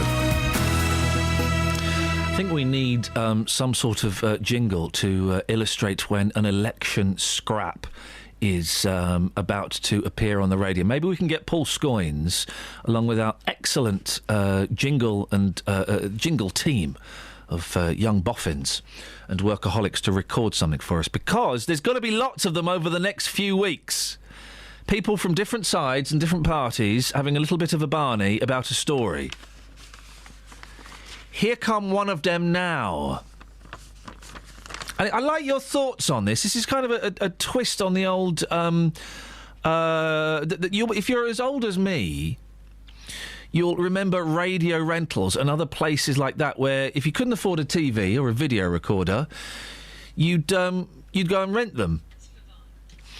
Well, they're becoming kind of fashionable again in these hard-pushed times. A Labour MP is criticising the opening of a new store in a shopping centre which is part owned by the Conservative-run Aylesbury Vale District Council. Yvonne Favard thinks the council shouldn't have allowed Bright House to set up in the Hale Lees Centre because it charges high rates of interest to people on limited incomes in rent-to-buy deals. Well, Yvonne joins me now. Yvonne, you think these places are morally wrong, don't you? I think these places... I have concerns about these shops. I don't want to talk about morals in it. What I want to talk about is the way that some of the most vulnerable people on low income have been exploited by some of these companies. Well, tell me what your problem is with them. Basically, they aren't transparent. We did an inquiry, the all-party group into debt and personal credit, did an inquiry into these groups and made a number of recommendations. And even the FCA, the Financial Conduct Authority, said that some of their practices raised concerns, and they brought forward their inquiry into them by a year because of this. For example, they stress the weekly payments. They don't put the full amount you're paying. We looked into it, and a washing machine that you could buy at John Lewis with their 5-star service cost about £500. If you go to one of these companies, it would cost £1,800 over the 3-year period. Well, not everybody can afford to buy a washing machine outright, but if they can afford to pay a few quid a week. That's right. But there are other places to go and get loans which may make this more affordable. For example, the local credit unions are loaning at a much lower rate. Don't you have to have paid into a credit union for a long time? Not necessarily, no. Some credit unions are able, under schemes, to loan without you having to save at the same time. So it is worth shopping around for these things. The other issue is that 20% of the goods are given back before the end of the term. I mean, you talk about radio rentals, but everybody knows you don't end up owning the goods with radio rentals. But you could still pay. You could still pay way over the odds at radio rental. I remember my nan was renting a telephone for radio rentals for about 30 years. Yes, and I rented a TV when I first got married from one of the rental companies, but I knew it was rental. These are not pure rental companies.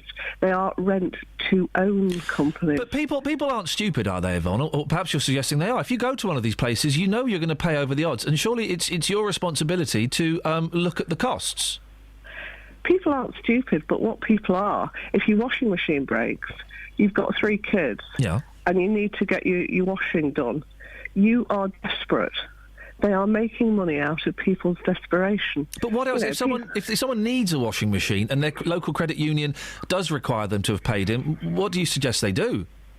Well, what I'm suggesting is actually that the government should look at ways of encouraging low-income savers to build up just a small pot of, say, 500 quid. Oh, Yvonne, there are families that are struggling to feed their children. You're suggesting that they save their money? Where would they get that money from? Well, what I'm suggesting is that the government, instead of going into ISAs and encouraging people who can afford to save, saving more, what they do is match fund savings. The most successful low-income saving were the child trust funds. Is this an official Labour policy? No, this is my policy that I'm suggesting that the government look at. So would Labour do this? Would Labour do this if they were in power? I haven't talked to the Treasury about this, unfortunately. I'm not on the Treasury team. But it's been a suggestion that a number of people have put forward as one of the ways of looking at how we can encourage savings. People don't have. Yvonne, people don't have. I don't know if you've spoken to people. We do every day on this show. People don't have money to save. They literally don't have a penny to save. I think you'll find that 23 years at Citizens Advice Bureau, which was my background, found that I spoke to a number of people in debt. Well, then you'll know that people don't have a penny to save. So your suggestion is impossible for many. But I'm suggesting that we start looking at how we can encourage people to save. In the meantime, what we need to do is look at other ways. For example, there is an organisation in the North East where the credit union is buying second-hand goods and looking at how they can get people to afford those. Well, that's great. That's great to look forward to in the future. But if there is a family and their washing machine is broken and they've got 3 kids and they are desperate, then at the moment the only option they have is something like Bright House. So surely that should be applauded. What I'm saying is they should look round and see if it is the only option. And if it is the only option? If it is the only option, then it is up to them whether they do it or not. But exactly. What I'm saying is it isn't always the only option. And if it is the only option, then what we need to do is ensure that the government, the Financial Conduct Authority, scrutinise the operations of these companies to make sure that they aren't actually exploiting vulnerable customers. I mean, sometimes people do have other options. If they don't have other options, then it actually is a responsibility to ensure that people who are offering to the most vulnerable are not exploiting them. We've already looked at payday lending in that market. This is another company that operates in that market that needs to be checked for their policies. Yvonne, I appreciate your time this morning. Thank you. Yvonne there is a Labour MP. 08459 455 555. Are we actually going out on the air, Catherine? Is any of this being... It's being broadcast? OK. My computer's gone all queer on me. When your computer that... you rely on to transmit your words out says off-air, you kind of think, Can you hear us, Shouty Chris? Yes, I can. OK, excellent stuff, because it's all gone a little bit spooky here at Three Counties Radio. I know. Is she still on? You're on now, Chris. Right, that MP? Yeah. Why doesn't she suggest the expenses are stopped for MPs, which would save some money. Yep. And if they need some equipment, rather than us go and pay for new stuff for them, why don't they use the second-hand ones? Well, it's a suggestion. I do, you know, I mean, and it's easy. Hey, listen, I've got a few quid in the bank. I can save. I'm all right. I realise there are a significant number of people who dream of having 500 quid in the bank, who would love to have 500 quid in the bank as for a rainy day fund if something goes wrong, and they just can't do it. That's right, and they go to laundriettes where they pay money out every week to have their clothes washed. So that is part of the rental money that they would pay. It's like when you have a mortgage, you pay rent. You're not paying rent, you're paying your mortgage. It all goes off to eventually owning it. The woman's talking out of her ass. Chris, thank you for remaining calm. We were hoping to have the Conservative MP... Richard Harrington. Who supports the Bright House. Yeah, he didn't, but he went to work there for a bit and changed his mind. And we couldn't get hold of him? He's not answering his phone, so I've left a message and I'll keep trying. OK. Jamie's on the line. Good morning, Jamie. Hi, good morning. What have you got for us? Yeah, I was just saying the Bright House deal, I don't think it's that bad, because I used to rent like a video recorder and stuff when I was younger, but I never owned it at the end. This place charges, I've seen it before, it charges about the same as what you paid to rent something. You actually own it at the end of it as well. So it's not that bad a deal. It's like renting, but you get the bonus of owning it at the end of it. And I kind of think, listen, it's it is pricey. You're paying a premium. I wouldn't want to go that way. But if that's the only option that is available to you to pay, and I don't know what it is a week, a few quid a week, then what else can you do? Yeah, I just think she was picking an argument for the sake of picking an argument, to be honest. I'm going to let you go, Jamie, just because Richard Harrington is joining us on the line. Good morning, Richard. Good morning. Richard, you are the Conservative MP who, for Watford, that supports these Bright House stores. We just spoke to Yvonne, who is anti them. Tell me why you think they're such a good idea. Well, I don't necessarily think they're a good idea, but when I first heard Yvonne's argument side of things, I thought, well, they're based in my constituency, so I contacted them. And the chief executive said to me, well, spend as much time as you want in one of the stores. There's no need to be announced. You can wear a staff uniform or you can just sit and listen and do what you want. So I spent a whole morning in the store in Watford, and I sort of understood a bit about the business. I spoke to customers, I spoke to staff, and then I went to the head office the following week. Again, I was allowed the run of it. I sat in on customer services. I could listen to any conversation. It wasn't sort of controlled or anything like that.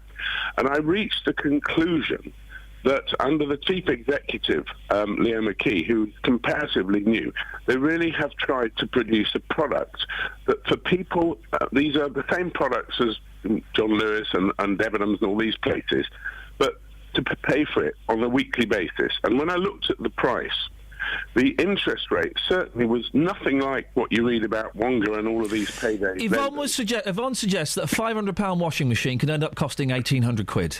Yes, I'm sure that's right. But the fact of the matter is, if you buy a house with a mortgage, you're paying back 3 or 4 times what the original mortgage was over the period of it. And I'm sorry to rush, because I've got to hit the travel in a second, and I appreciate you coming on, Richard. Another suggestion of Yvonne's was that these places like this prey on the vulnerable people.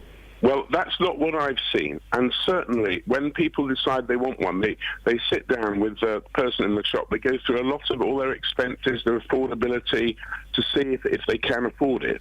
And all I'm saying is that this allows people who otherwise would not... Their only alternative, if they wanted that kind of product, would be to go to proper loan sharks. And this is a reputable company at that end of the market. And I really do think they're doing their absolute best to do it in a way that is as favourable to the consumers as possible. Finally, another accusation of Yvonne, or a challenge, was that the government should be finding ways of making it easier for average people to save money. Well, I think that's a very good idea. And I certainly support all of the savings and loan schemes that are run in the area of Watford. But this is a different argument. The question is, should people who don't stack up for normal credit have access to top standard consumer goods that the rest of us take for granted? Richard? Oh, I'm choked up with emotion there. Thank you very much, Richard Harrington, MP for Watford. Travel news for beds, cards and bugs. BBC Three Counties Radio. On the M1 southbound, a coach has broken down just before junction 10 for Luton Airport Spur Road, which is blocking 2 lanes and it's causing 20-minute delays on the approach. On the M25 anti-clockwise, it's very slow between junction 21 for the M1 and 19 for Watford. And also the A602 southbound's looking very busy on the speed sensors between the A1M junction 8 for Hitchin and the A1M junction 7 for Stevenage. Between Kingsley and Tame on the A4129, that has just reopened between Haddenham Road and Kingsley Road after the accident there earlier. And in Hadley Wood, between the M25 and the Chase Farm Hospital, that has been blocked in both directions because of an accident at St Nicholas House. Samantha Bruff, BBC Three Counties Radio.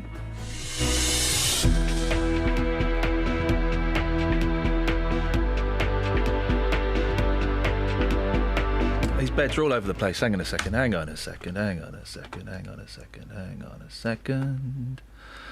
Ah, dearie me. Hang on a second. Right. Across beds, hearts and bugs. This is BBC Three Counties Radio.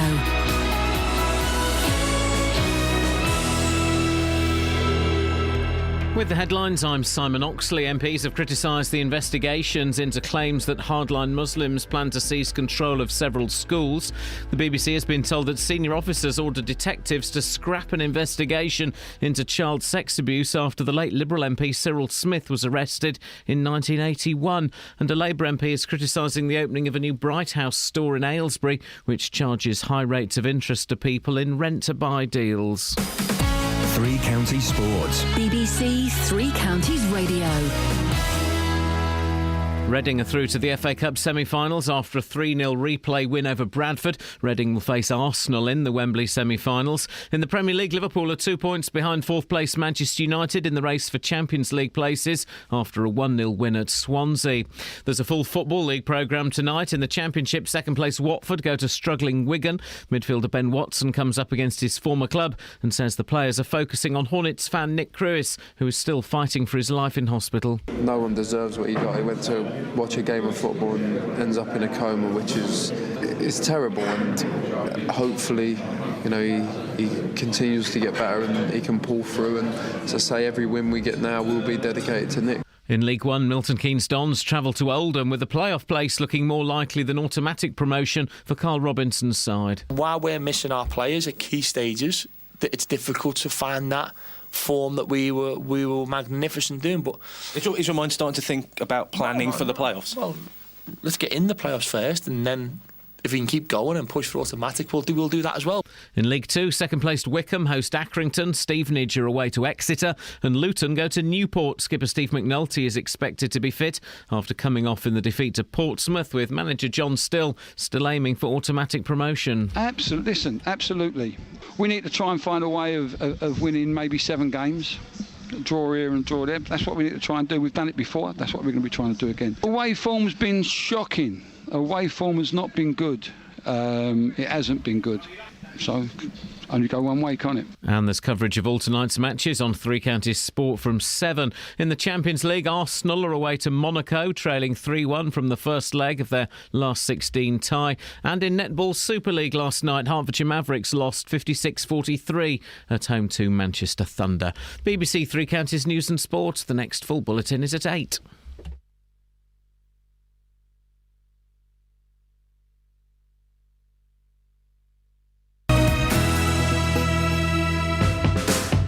Across beds, hearts and bucks. This is Iain Lee. BBC Three Counties Radio.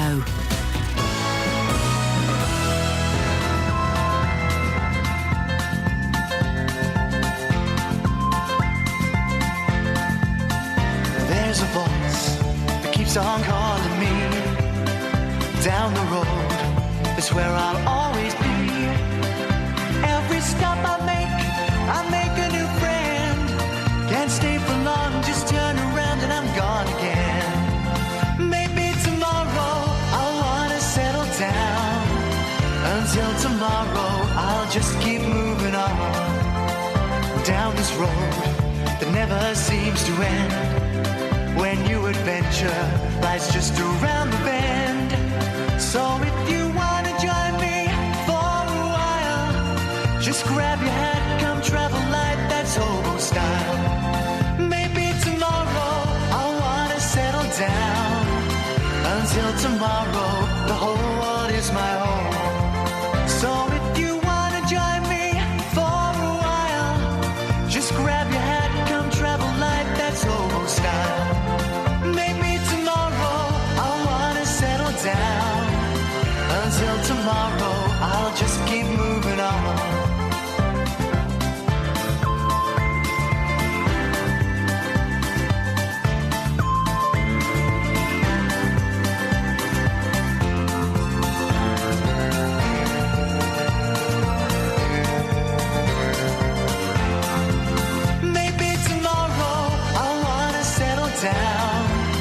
Until tomorrow, I'll just keep moving on. There's a world that's waiting to unfold, a brand new tale no one has ever told. We've journeyed far, but you know it won't be long. We're almost there and we've paid our fare with a hobo song. Maybe tomorrow I'll wanna settle down. Until tomorrow, I'll just keep moving on. So if you wanna join me for a while, just grab your hat, come travel light, that's hobo style. Maybe tomorrow I'll find what I call home. Until tomorrow, you know I'm free to roll. 08459 455 555 is the phone number. Catherine, have we got any texts? Yeah, we've got this story about Bright House has really got everyone going. Oh, yeah, go on. What's new about exploiting, punishing, whatever you want to call it, the poor and vulnerable in our society, says Pat. That's what will continue to happen when you vote in rich people with an appetite for greed. My ballot paper will be used as a protest. I don't want to think about how. Thanks very much for that, Pat. Well, but the Yvonne, the Labour MP, didn't have any alternative. I mean, she was suggesting alternatives. Save up. But they weren't Labour policies. It wasn't, Labour policy to make it easier to save money. And it's, like I say, I've got a few quid in the bank. I'm all right. Yeah, Jade says she sees it differently. She needed a cooker a few years ago, and due to other circumstances, I didn't have the money to pay up front, so I used a catalogue account.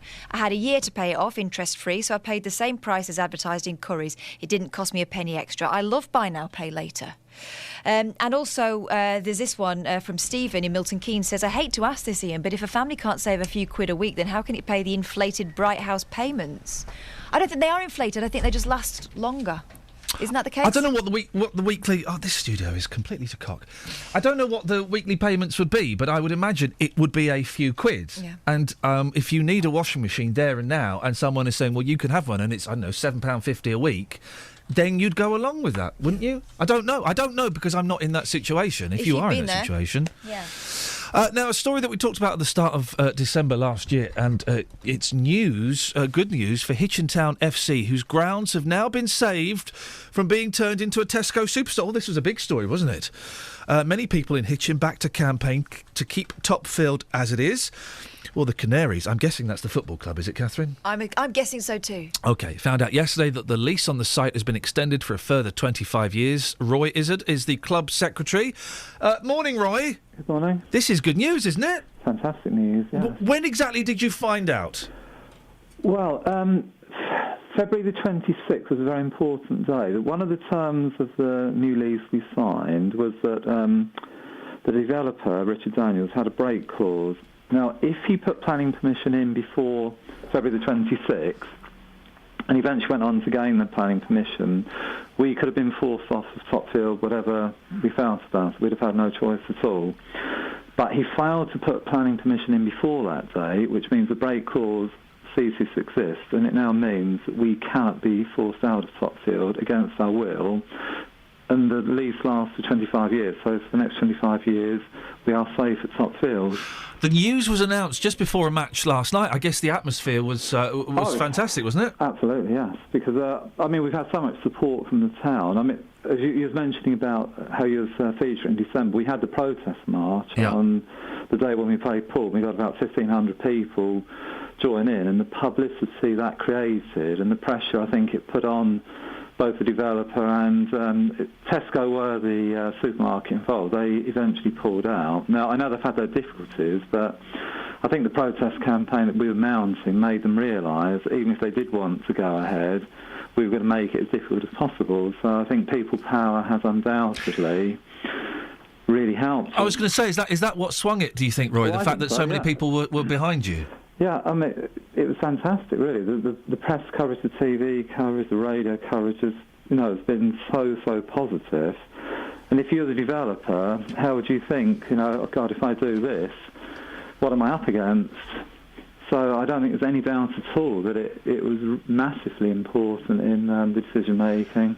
What are the plans for the club now, Roy? Well, that's the great news, obviously, is we're there for 25 years, no one can force us out, but the whole problem is we've got a crumbling stadium, and it obviously needs to be invested and rebuilt, and that's phase 2 of the campaign. Now, obviously, we are still tenants, we still have to take our landlords with us, but we just feel now that with all the public support behind us, if we come up with sensible schemes on redevelopment, we cannot see how they could possibly say no. So we're just moving forward now. We've got various different ideas of how we do the fundraising towards it. But as I say, it has to be rebuilt. There's no doubt about that. Well, Roy, listen, it's excellent news. I wish you the very best of luck, and I'm glad that we featured as part of the story. Roy, thank you very much indeed. 08459 455 555. On FM, AM, online and digital radio. This is Iain Lee. On BBC Three Counties Radio. We're in the other studio, which, as I was just saying to Catherine, is always fun. Always makes for a fun time show. It's a bit like camping, isn't it, when you go in someone else's studio? It's a little bit like camping. Except not as fun. I hate camping. Camping isn't fun. Camping is flipping horrible, isn't it? I hate it. It's you get these, but these supersized tents. If you're just going in your bog standard tent, it's an uncomfortable floor. The novelty wears off. If someone blows off, then geez. Two things put me off camping. Yep. Girl guides. Yep. When I was one. Yep, that would be it. And Duke of Edinburgh's award. Oy. It was not fun camping. The only good thing about the girl guide camp I went on was that everyone else got ill and I became leader of a pack of none. What? Well, by default, I became the leader. I was the only one left in the tent. I was puked upon, but I didn't do any puking. And also, if it's cold, it's really cold. Yeah. And if it's hot, it's sweaty. Yeah. And it's just a disgusting thing. You don't need to do it. I mean, We got anything in the papers? I mean, it's a weird, quiet. Well, apparently I'm tempted to sack the show off. No, don't sack the show off. Can we sack the show off? No. Another hour and 15 minutes of Don't this do tosh. That. Prince Harry's going to have a gap year at the age of 30. What? Well, Yeah. how's he going to fund that? Oh, I wonder. I think he's got savings. He's looking hot now, though, isn't he? No. Look at that picture of him in there. He looks hot. That's a cat. Oh, it's Ginger. There's a picture of him in one of the papers where he's looking buff. He does not do it for me. Do you know why? Why? Small boy's head on a man's body. Odd. Yeah, that happens. You know, that I'd find that off-putting. You know what they say? Small head. Small hat. That's the fella. Less hair. So what's he going to do then? He's going to go to Africa. Oh, as he searches for a job, says the Mail. Like he has to search for a job. For goodness sake. You're not going to see him down Starbucks handing his CV in to W.H. Smith's, are you? Romeo Beckham's got a job, hasn't he, at the Costa or somewhere? I think he had it for about 20 minutes. No, he's still got it. No. He's still got it. Yeah, and he's going to inherit like $50 million. Yeah, but I think it's good that his dad's giving him a little bit of a work ethic. As a teenager, he took a gap year before beginning his military career. Now, as he leaves the army at the age of 30, Prince Harry is to effectively do the same again. He'll spend the summer working with conservation groups in Africa on holiday. And then doing voluntary work with injured servicemen while actively considering other longer-term employment opportunities. Oh, I wonder who will give him a job. Oh, dear. His dad. 08459 455 555. Travel news for beds, cards and bugs. BBC Three Counties Radio.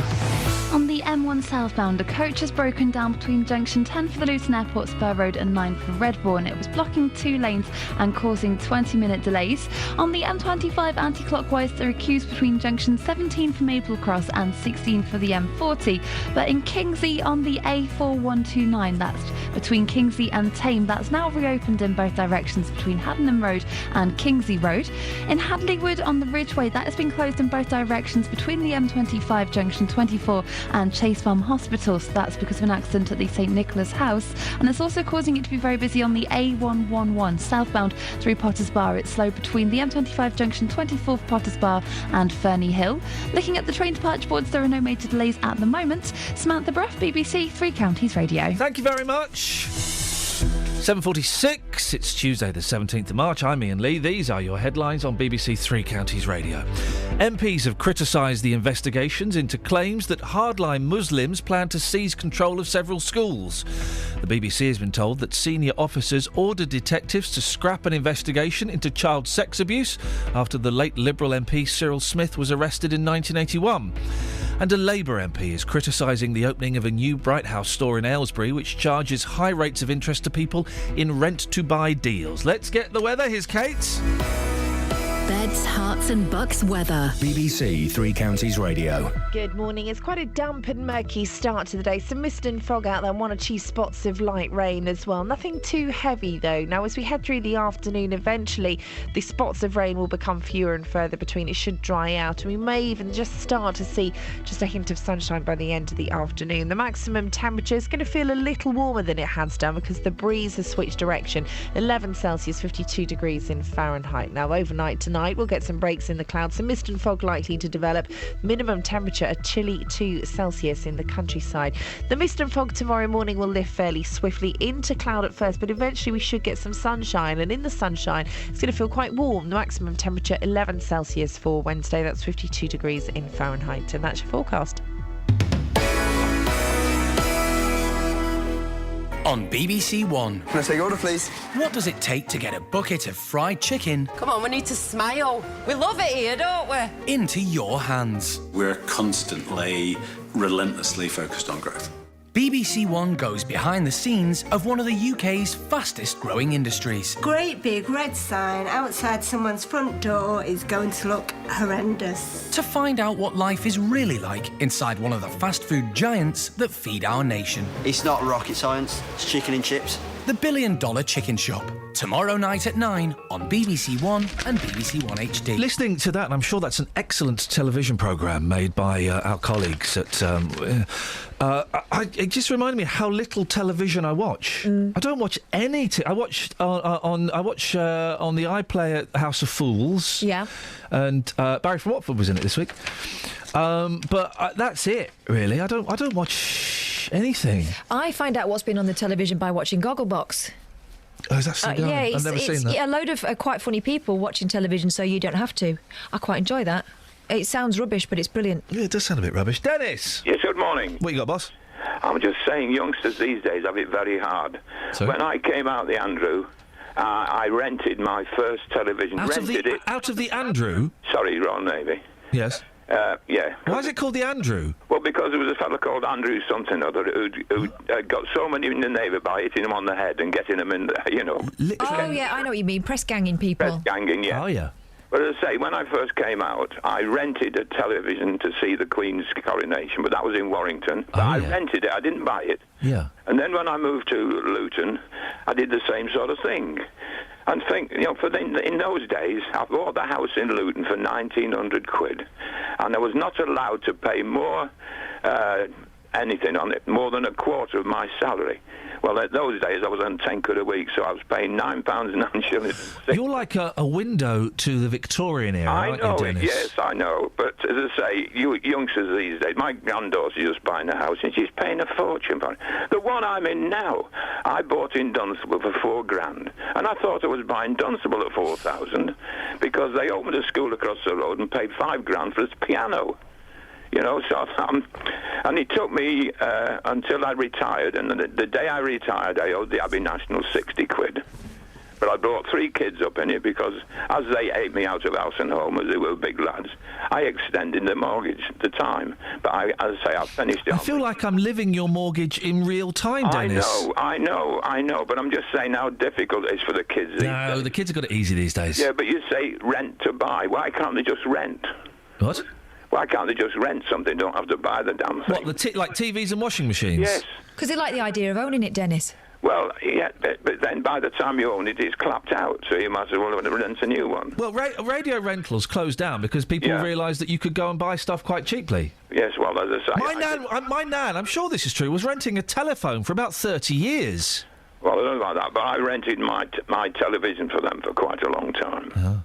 But so I just say I'm sorry for the youngsters these days. That's okay. They accept your apology. I've only just changed my telly from one of those ones with a box on the back. Shut up, really? Yeah. I didn't see the point in changing it. I could see. Why do they always say in the newspapers this benefits scroungers with their flat screen TV? Well, it's the only TV you can buy these days, are flat screen ones. Yeah. And how big's your screen, Dealey? Mine, I think, is 30 inches. Mine is 42 inches, right? That's and a I big bought boy. this. I bought this before we had kids, so 7 years ago. 1,400 quid it cost me, and I was umming and ahhing for about 8 months as to whether I should buy a TV, and I treated myself. I mean, the kids have completely knackered it now, of course. But then I saw a 52-inch television for 250 quid. Yeah, I know. Prices have come down, haven't they? But it might be a rubbish one. It was Polaroid. Oh, really? Yeah. I mean, I don't know. Are their TVs... They keep changing tellies so that to make you feel like you've got the wrong one, don't they? They're clever. And to go back to your point about renting, my nan and granddad for absolutely years and years, a bit like people in your family, my nan and granddad, they had the money to buy a TV, but they preferred to rent a TV because if it went wrong, somebody would come round and fix it for them. And phones. No one owned their own phone. You'd hire it from BT, wouldn't you? Yeah, exactly. And for goodness sakes, whatever happened to the TV repairman who'd come round in his overalls with his little toolkit and he'd take the back of the telly off and he'd jiggle around a bit behind the telly and fix it. Yeah, and appear in some of those films as well. Sorry?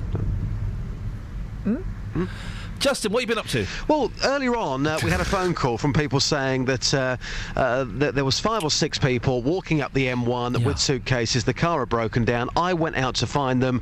Boss, I've not been able to find them. I'm here right now at Luton Airport. I've got a great viewpoint as well, so if they were coming up the road, I wouldn't have missed them. I can't find them anywhere. But we have had reports of a coach breaking down on the M1, so I wonder whether they've all been sent in different directions. Well, then hang on. Didn't we get a report of someone pushing a car up the M1? It could be a different story. What the hell is going on with the M1? It's like everything's breaking. It's like the Bermuda Triangle. If anybody has seen them, I mean, I've been all the way down Airport Way around Junction 10 as well. I hope you didn't stop, Justin, because you'll have to pay. No, I didn't stop at all. If anybody's seen them, 5 people with suitcases walking towards the airport. Have you seen them? If so, call now. See, after that, I got text messages through talking about them walking towards Junction 13. So they're all going in different directions. Heaven knows what's going on and whether they're from the same. Maybe they're from that coach, or maybe maybe they're a different group. Yeah, it's a bit strange. So that hasn't happened. Is there anything else you would like for the streets this morning, sir? The papers are very, very poor this morning. Very poor. Kath, any suggestions? Poldark? Poldark? Nah. Well, apparently he's done a Darcy and got wet. Here we go. I don't think people drink tea anymore in this country. We used to be a nation of tea drinkers, apart from Kelly Betts, who's given it large. Yeah. Right, I used to drink tea all the time. We used to drink tea all the time. You go and have tea. Let's go meet for tea. Now it's coffee. Yeah. Now we are a nation of coffee drinkers, and anyone who doesn't drink coffee is some kind of deviant. Yeah, I Hey, do you remember that coffee we had that made us go absolutely potty? Flipping at the Great potty times. coffee. That stuff is getting stronger. Front page of the Telegraph. No, they've not gone for the story about the police covering up paedophile investigations. Instead, they've gone on their front page, Britain's too quick to drink their tea, by Sarah Napton, the science editor. Oh. It's enough to send teaspoons clattering into saucers. No, not the fact that the police have been covering up stories about paedophiles. But according to scientists, 4 out of 5 Britons do not brew their tea correctly. Despite drinking 165 million cups of tea a day, blimey, you need the loo after that. Yeah. Thanks, guys. Most people do not allow the leaves to infuse long enough for the complex flavours to emerge. Yeah, this is the problem I've had as a northerner living down south. Leave the bag in and don't put the milk in till you're done. Researchers at University College of London have cured cancer and have now moved on to... Oh, no, they haven't. They're still just looking at tea. Yeah. They say tea must be allowed to steep for up to 5 minutes. Oh, yeah. Far longer than the 2 minutes allowed by... If I am making a cup of tea, I'll just dip and swirl. I haven't got time. Did you just say 5 minutes there? Yeah. that's 5 minutes. I like my tea strong enough to stand a teaspoon up in, and you lot mess around. You just tickle it. No. Oh, are we talking tea bags here or Yeah. tea leaves for 5 minutes? Or both. That is ridiculous. Mia Dovnik, right? I'm not casting aspersions. That is not a British name. So he's got no right to tell you how to that make is your not tea. a name with British heritage. Let me correct myself. Mark Miodovnik, Professor of Materials and Society at the university, says, "What frustrates me is the British think they know about tea, but most people have no idea that what they are doing." How dare you? How very, very dare you? Think he is? So the question is, how long do you leave it in? Okay. How long do you leave it in? Yeah. And 10 years ago, if you'd have said to me you were going into a coffee shop and paying £3.50 for a cup of coffee, I'd have laughed at you. Nowadays, people are queuing out the door to spend a fortune on a cup of coffee. Do you know what they've built near me? Go on. Drive-through coffee. Oish. Drive-through What is the world coming to? Unbelievable. Ladies and gentlemen, all is good in the world. Tony Blackburn's in the building. Tony Blackburn's in the office. It can mean only good vibes. Catherine, Justin, we'll speak to you later. Yeah, thank you, Ian. Thank you, mate. Cheers. Have we got anything else in the papes? I don't know, I just shut them because I was thinking about drive-through coffee. I was infuriated. I mean, what are we doing? What next? Drive-through biscuits? I tell you what, the Mail, page 21. Right, go. There is a new saucy drama about the royal family. Excellent, I'm going to get on that. Which has got Liz Hurley playing the Queen. OK, forget it. In Suzzies. No. Yeah. Still no. Yeah. Liz Hurley is the Queen in Suzzies and a see-through Basque. The Queen Mother, played by Joan Collins. Beautiful. Oh, I see. Beautiful. OK, it's not a bio-doc or whatever it's called. No, it's a little bit of T&C, mate. Tongue is in the cheek. It's the latest tacky US royal drama, as sheer black basque and suspenders leave little to the imagination as she struts around in a most unregal fashion. The Mail is outraged. I think it's a little bit of harmless fun. Ooh. I like Joan Collins, but I'm sorry she's cancelled out by Liz Hurley. No. What's your beef with Hurley? I think she's rubbish.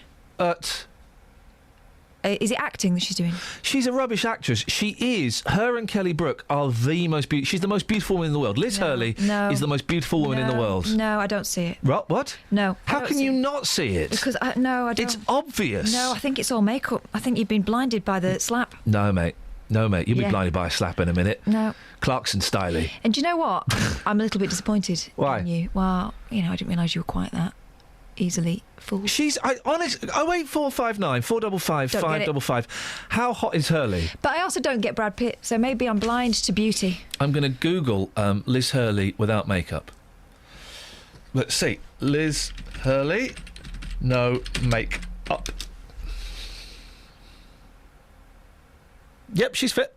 Nah. Yep. Let me see if it's no makeup. I bet she's got makeup on. I bet you. Yeah, she has. Where? Eyeliner. Look. No, those are her eyelashes. No, silly. You're a silly man. You just can't handle the truth. Here we go. Okay, here's one. Let's go with no makeup. Yeah, she's still got loads of makeup on, love. Where? Around her eyes, look. She hasn't. She has. She's just got very dark, mysterious eyes. You are a silly man. Unbelievable. Travel news for beds, cards and bugs. BBC Three Counties Radio. On the M1 southbound, a coach has broken down, which is blocking 2 lanes between junction 10 for the Luton Airport Spur Road and 9 for Redbourne. It's causing long delays all the way back to junction 12 for Flitwick now. On the M25 anti-clockwise, there are delays between junction 17 for Maple Cross and 16 for the M40. And in Yardley Gobian on the A508 Northampton Road, that's been blocked by a multi-vehicle accident at the junction for Grafton Road. The emergency services are there. In Hadley Wood on the Ridgeway between the M25 junction 24 and Chase Farm Hospital, that's been blocked by an accident at St Nicholas House, which is also causing queues in Potters Bar on the A11 Stag Hill. That's looking slow southbound from the M25 junction 24 towards Ferny Hill. Samantha Braff, BBC Three Counties Radio.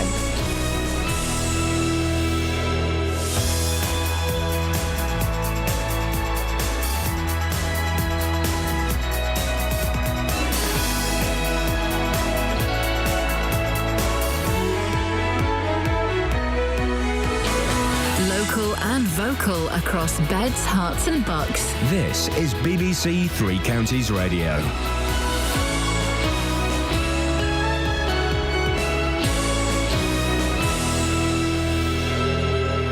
It's 8 o'clock. I'm Simon Oxley. The headlines: MPs criticised Trojan Horse Schools investigations, claims police were told to drop Cyril Smith inquiry, and former Hertfordshire choirmaster jailed. BBC Three Counties Radio. MPs have criticised the investigations into claims that hardline Muslims plan to seize control of several schools. 5 separate inquiries were held into the so-called Trojan Horse plot in Birmingham, but no evidence was found. Pete Oliphant from Thames Valley Police says their experience is that agencies can work well together. Our links in with Buckinghamshire and I also work with Oxfordshire and the unitary authorities in Berkshire. We all work in very close partnership. The point being that we are constantly talking to each other, ensuring that we don't have those dangerous overlaps. The BBC has been told that police officers who discovered evidence of child abuse in London in the 1980s, in which the Liberal MP Cyril Smith was implicated, were ordered to abandon their investigation by their superiors. It's understood to be one of 14 allegations of high-level, serious corruption at Scotland Yard that the Independent Police Complaints Commission is investigating. A Labour MP is criticising the opening of a new store in Aylesbury, which charges high rates of interest. Yvonne Favard has chaired a parliamentary inquiry into rent-to-own companies like Bright House. What I'm saying is, it isn't always the only option. And if it is the only option, then what we need to do is ensure that the government, the Financial Conduct Authority, scrutinised the operations of these companies to make sure that they aren't actually exploiting vulnerable customers. Sainsbury's has reported a decline in sales for the 5th quarter running. Like-for-like sales in the 10 weeks to the 14th of March were down by 1.9%, excluding sales of fuel. The national minimum wage will rise by 3% to £6.70 an hour in October. The rate for apprentices will go up by 57 pence an hour to £3.30. A choirmaster has been jailed for 3 years for abusing boys when he worked in Hertford. Andrew Teague pleaded guilty to 3 offences of indecent assault on 2 young boys in 1975. More from Jane Killick. Teague, who is now 63, was living in Queen's Road in Hertford and working as an organist for 2 church choirs when the abuse took place. St Albans Crown Court heard how his victims only came forward in 2013. After the verdict, one of them said it was empowering to see justice catch up with him. He urged other victims of historic abuse to come forward. In sport, Reading are through to the FA Cup semi-finals after a 3-0 replay win over Bradford. Reading will face Arsenal in the Wembley semi-finals. In the Premier League, Liverpool won 1-0 at Swansea. And there's a full Football League programme tonight with matches for promotion challenging Watford, MK Dons, Wycombe, Luton and Stevenage. The weather, cloudy with some showers this morning, but brightening up with some sunny intervals this afternoon. A maximum temperature 9 degrees Celsius. And you can get the latest news and sport online at bbc.co.uk/3counties. Thank you, Simon. I am flipping hungry. I'm suggesting a Prizzies straight after the show, guys. Hungry. Morning, Iain Lee, BBC Three Counties Radio. Here every weekday until 9 o'clock. Then it's JVS. Coming up in the next hour of the show... Well, whatever you fancy, really. It's been a bit slapdash today. It's not been one of our best. Oh, hang on a second. Let's try that again. Here's a new menu. Here's a new menu. Yes, boss. Plums on the M1. Yes. Bright House in Aylesbury. Yep. And, You see, we're struggling for content. It doesn't matter. It doesn't matter. We can't hit it out of the ballpark every single day. Sometimes we're just going to make it to the first or second base, and I don't mean sexually. I mean in terms of actually not getting all the way around the park. And that's fine. That's fine. 08459 455 555. Across beds, hearts and bucks. This is BBC Three Counties Radio. Mark's on the line. Good morning, Mark. Morning, Ian. How are you? I'm fine, thank you, boss. What you got? Oh, just to let you know that your roaming wanderers on the M1 with the luggage have just been picked up at Junction 13 by a police car. Junction 13? Yeah, I've just come off Junction 13 on the M1, coming into Milton Keynes, and the police car's there and he's picking them up. How the hell? Because they were between Junction 9 and 10. How the hell did they get as far as 13? Well, there you go, mate. That's one of the last mysteries. But one of them did look like an Albanian goat herder, so maybe he's quite good at walking pretty quick. How many of them were there? Did you see, Mark? I only saw two fellas, and they were wrapped up to the nines in sort of ski jackets and hats and all sorts of stuff. But yeah, they were loading them in the back of a police car just off the Junction 13 now. Mark, thank you very much indeed. Got as far as Junction 13. Well, what's the longest you've ever walked up on the motorway? I always feel very naughty, and I think I've only done it once, and it made me feel very, very uncomfortable. You know when the traffic stops and you're there for hours, and people start getting out and having ice creams and, you know, throwing beach balls and stuff around, and I just think, get back in the car. Please get back in the car. You're not supposed... The one thing I've learnt is you are not supposed to stand on the motorway. Did I tell you about the time we got stuck on the M6 and there was this woman walking... She was just like strolling along, and we noticed as we looked in the rear view mirror, because you think, oh, here we go, here's one. Here we go. She's going to sort it all out. That's why she's got to go to the front of the queue. So we could see her, and every time she walked past a car, the people in the car would wet themselves with laughter. Oh, yeah. And we were thinking, what's going on here? Anyway, so she gets level with us. What's the problem? Yeah. She gets ahead of us, skirt tucked in her knickers. Hey, guys! Come on, guys! Nobody told her. Nobody told her a damned thing. Isn't that outrageous? It kept us entertained for literally minutes. Well, yes. I got out once and stood on the motorway, and I felt so naughty. It was literally just to see if I could see what was going on. Can't do it. I can't do it. I had to get back in the car. Even on a hot day. Yeah. Even if everyone else is doing it. No, Just can't. Can't do it. Feels wrong. We've got literally nothing for the rest of the show, have we? We've got some things, We milked that Trojan horse story as much as we could. Well, and then we left it alone. Because let's be... Listen, this is kind of my attitude, and I suspect it's Catherine's as well. If there's nothing to say on a story, well, then... you know, don't try and squeeze blood out of a dry stone. Yeah. You know, we'd said everything we'd said, and it's done. But we weren't to know, because we waited for that... Just to give you a reason why we put it in anyway. Oh, not having a pop at anyone, no. No, it's because the report didn't come out till midnight, so we weren't to know till first thing this morning that there was naught to say. Anyway. Simon in Stevenage is furious with me on the text. Hey, Simon, what's your beef, mate? Catherine, you usually make complete sense, the voice of truth, honesty and decency. What? I know. With a northern accent, of all things. So how can you be so wrong about Liz Hurley? She is fit. OK, we are slightly degenerating into FHM, nuts, loaded and zoo. Yeah. And do you know what? I don't mind, because you girls love it. Well, Helen in Milton Keynes doesn't love it. Morning, Helen. You're correct as always, what's her face? Giant nappy pins. Cannot act at all, just a mediocre face. I mean, I don't want to be nasty about, I believe in the sisterhood and I don't want to take her down. But I don't think she's all that. She's a terrible, terrible actress. But she's beautiful. I think she's beautiful. Her and Kelly Brook, both terrible actresses, both absolutely stunning. Kelly Brook, I will concede. What? But... Oh, concede. Liz Hurley, a bit of a knobbly nose, I think.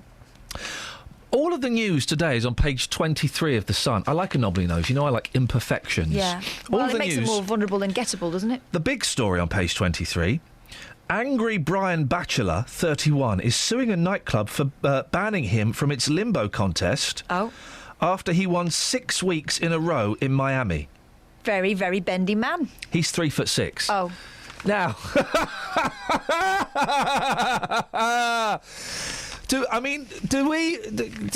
do we fellas? I mean, I don't understand. If he's walking underneath it, it's not limboing, is it? Limbo was a real big thing in the early 80s, wasn't it? Always at some school disco or some party, there would be a limbo type affair, wouldn't there? And it would be a done thing. Well, that's one story on page 23. But another story, too slow racer ban. A charity runner, though, two words that strike the fear into the heart of anyone. A charity runner. Ugh. A charity runner was pulled out of a 20-mile race for being too slow. Nettie Edwards, 46, was 1.4 miles into the run when a marshal removed her. She was told it would take 5 hours to finish and staff would not wait. 5 hours seems quite a speedy run for 20 miles, doesn't it? Doesn't it? Nettie... What would Nettie be short for? A net, of course. Nettie from Wakefield, West Yorks, complained on social media about the Spen 20 run in Spenborough. OK. She wrote, I might not be fast, but one thing I am is a runner. Well, Nettie, I don't think that's running, is it, technically? That's walking, surely. Organisers said it was standard practice to have a cut-off time. Why does anybody... I don't get this running for charity. Why don't you just write a cheque? I'm always... Hey, you work on the radio. You should run the London Marathon or the Milton Keynes Half Marathon. No. Never going to happen. Never going to happen. 08459 455 555 is the telephone number. Across beds, hearts and bucks. This is Iain Lee. BBC Three Counties Radio. Now, a Labour MP is criticising the opening of a new store in a shopping centre which is part owned by the Conservative-run Aylesbury Vale District Council. Now, I keep forgetting how to say this lady's name, and I want to get it right. Well, how do you say her name, Catherine? Forvague. OK. Hang on, is that right? Forvague. Yvonne Forvague thinks the council shouldn't have allowed Bright House to set up the Hale-Lees Centre, in the Hale-Lees Centre, because it charges high rates of interest to people on limited incomes in rent-to-buy deals. Well, Annie Shaw is a consumer journalist and the founder of CashQuestions.com. Good morning, Annie. Hello there. What do you think about these type of stores? Oh, well, it's a very, very tricky one, this, because they are providing a service. Obviously, they wouldn't be opening up in that shopping centre if they didn't think they were and they weren't making money out of it. You know, they're a business, but people need to be so wary of them. Basically, they're a very, very expensive way to buy goods. I mean, they are... Let's sort of run down what they do. It's a system called rent to buy, which is kind of like the old hire purchase, where you pay so much money a week for some consumer good, which is going to be something like a telly or a PlayStation or a washing machine or a sofa or something like that. You pay so much a week, which is supposed to be an affordable payment, and that allows you to have this very expensive thing that you thought you couldn't afford. But the thing is that this payment goes on for a really long time. It's phased to make it affordable for you, but you end up paying, twice, 3 times, 5 times the cost if you bought it up front. If you'd actually just paid cash for it and gone to Argos or, the Curry's PC World or whatever, one of those things. So that is the big problem, that people are being really, really kind of, I say, ripped off, I suppose, is the basic word. But it's not a rip-off, is it? Because it's legal and it's legitimate, and surely it's up to the people who are buying to check the deals and work out how much they're paying. I think you're absolutely right with that it is legal, but I think what we're seeing really is, we had all this scandal with payday loans, and they were also completely legal, and they did explain what they were doing. And actually, for many people, payday loans were like a brilliant idea. You could just take a short-term loan and pay it back, a couple of weeks later, and where you wouldn't be able to get, say, a bank loan or overdraft or something in that way. But the thing is that people were using them when they actually couldn't afford these payments, and the things were rolling on for years, and they were ending up paying back thousands, getting into a spiral of debt. The thing is that basically that buying something from somewhere like Bright House is probably not the best way to buy something for most people. Now, it's obviously appealing to people who don't have the cash. In a way, it is kind of replacing the payday loan thing, because people who could go and, say, borrow 200 quid from a payday lender and now maybe having more problems because there's been a big crackdown on them, they probably can go into Bright House and buy a PlayStation, for say £10 a month or whatever they're being charged. But they have to recall that perhaps this thing, which might cost them, something like £300 or £400.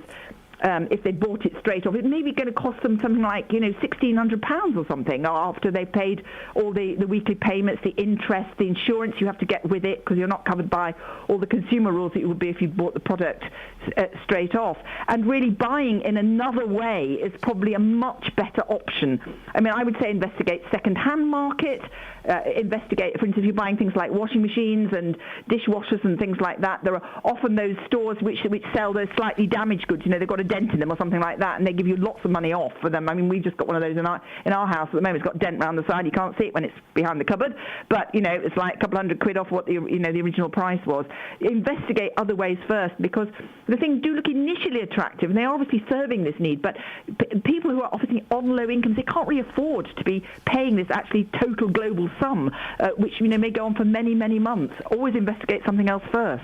Annie, I appreciate your thoughts on this. Annie Shaw, consumer journalist, founder of CashQuestions.com. Your thoughts, please. 08459 455 555. If you've used somewhere like Bright House, why? And how clear was it made to you in advance exactly what you'd be paying?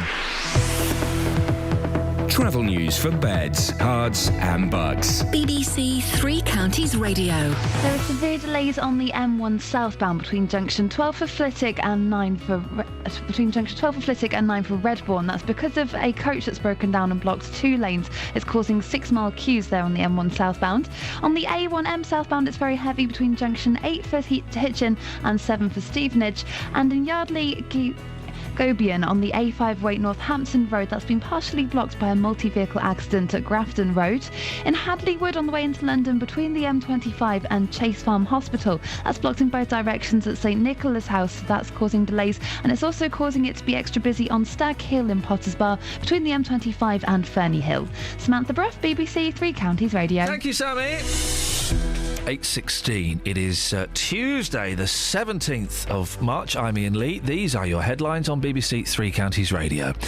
The BBC has been told that senior officers ordered detectives to scrap an investigation into child sex abuse after the late Liberal MP Cyril Smith was arrested in 1981.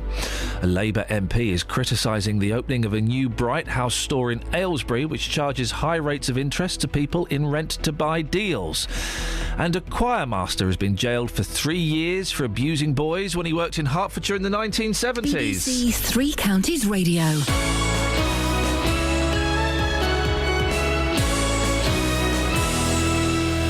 Morning. Good morning. Thanks for letting me use your studio. Gosh, I don't often sit on this side of my desk. Tell me why you did it. What are you going to do to make them feel better? You owe them £15,000 and you better pay it back soon, otherwise I'm going to be chasing you for compo. Right. You see?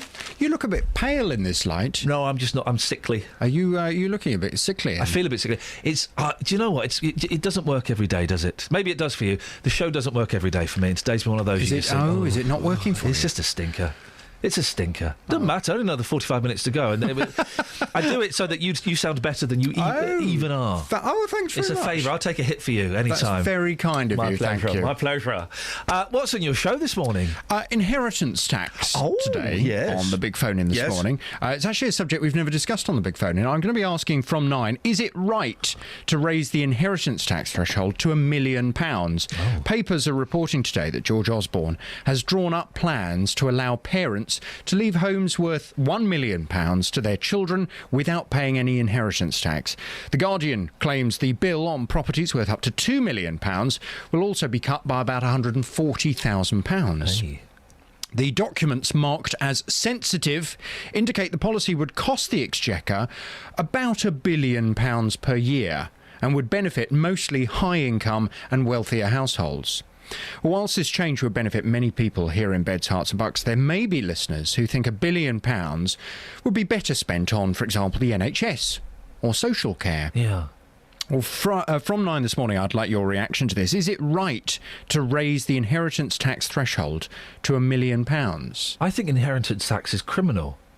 Do you? Yeah, I think it's criminal. Okay. That if I were to die, that my boys would have to pay a percentage of that in tax to the government. And it's many people don't realise. They think that you only have to pay this bill when you sell the house. No. You have to pay the bill. It's due on the person's death. I think it's outrageous that you can work and save all your life, and there are ways around it. You can kind of give it away and stuff. There are ways around it, but I just think it's outrageous that you work all of your life and then your children have to pay a massive chunk of it to the government. I think it's disgusting. But here's the flip side of the debate. Yes. Here we are. We're talking about potentially finding £1 billion of public money so that middle-class people who have big houses that have accumulated lots of wealth suddenly don't have to give their children a tax burden when they die. Yeah. Is that, at a time when the country's cash-strapped, is that a good use of that £1 billion? Or when we're talking about all the cuts to the National Health Service and to the Social Welfare Bill, etc., would that money be better used helping the neediest? I look forward to making up an opinion at 1 minute to 10 when I've listened to all of your callers. Oh, you're going to base your view on my callers? I always do. From 9 this morning, I'd love your view on 08459 455 555. Three Counties Sport isn't just about hearing your team in action. Comes a Vitra! It's 4! Tom Penn into the top right-hand corner. It's about the managers.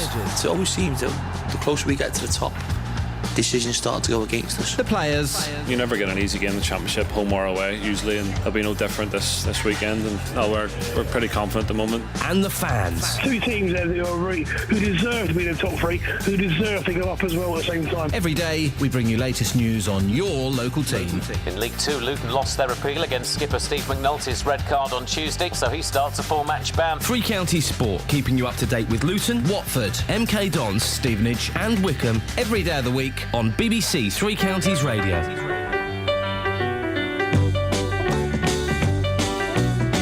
I may go out tomorrow if I can borrow a coat to wear.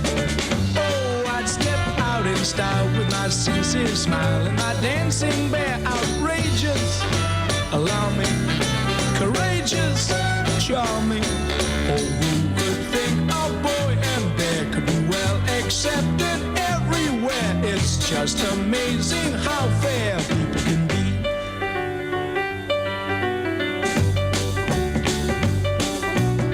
Seeing at the nicest places where welfare faces all stop to stare. Making the grandest entrances, Simon Smith and his dancing bear. They love us, won't they? They feed us, don't they? Oh, who would think a boy and bear could be well accepted everywhere? It's just amazing how fair people can be.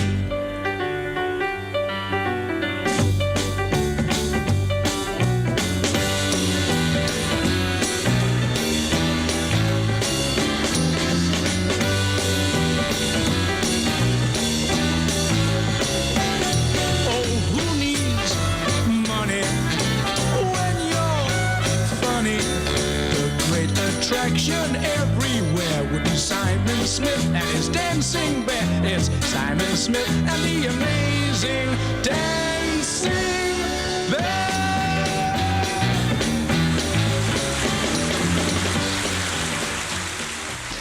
08459 455 555. Catherine, let's have some texts, please. Is that an email about... I said texts. I know, but this is something I new. specifically specified texts. I know, but this is something new. Oh.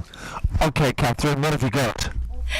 An email through about our travel reports, and they're not moaning about them. What the heck? I know. What the heck? Laurie Bernard, or Bernard, I like to think it's Bernard, just coming up the M1 going north. Well, about 20 minutes ago, just before Junction 9, it said on the overhead gantry, Junction 10 closed. Yes, but, Now, I'd been listening to your traffic reports, so I took the risk because they'd not mentioned it. Yeah. Good thing I did not take junction 9 as junction 10 was open and free-flowing. Boring email. Thank you. Well, it was saying junction 10 when I was driving up there this morning at 20 to 5. It was closed, and it was open. Hey, them gantry signs. Them gantry signs, Guy. The M1's been weird today, with 5 people walking up there with suitcases, reports of a broken down car being pushed. You know what it is? Yeah.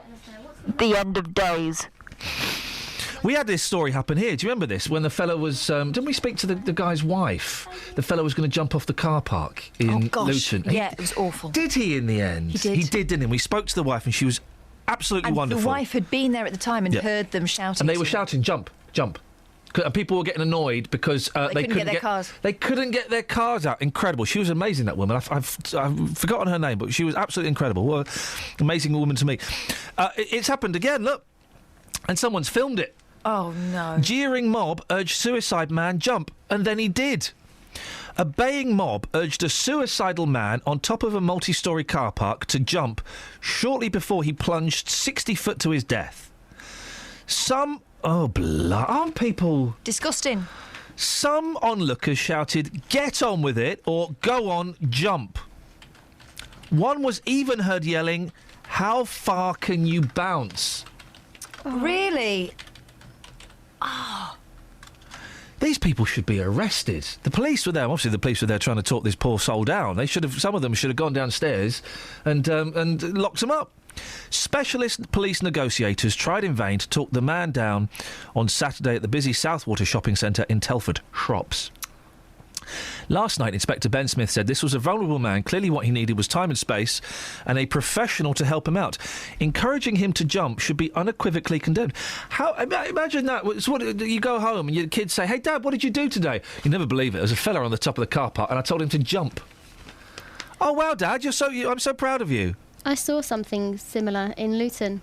There was a man on the edge of the multi-storey and there was a crowd of people all shouting "jump," and they were getting out of the film cameras and taking pictures.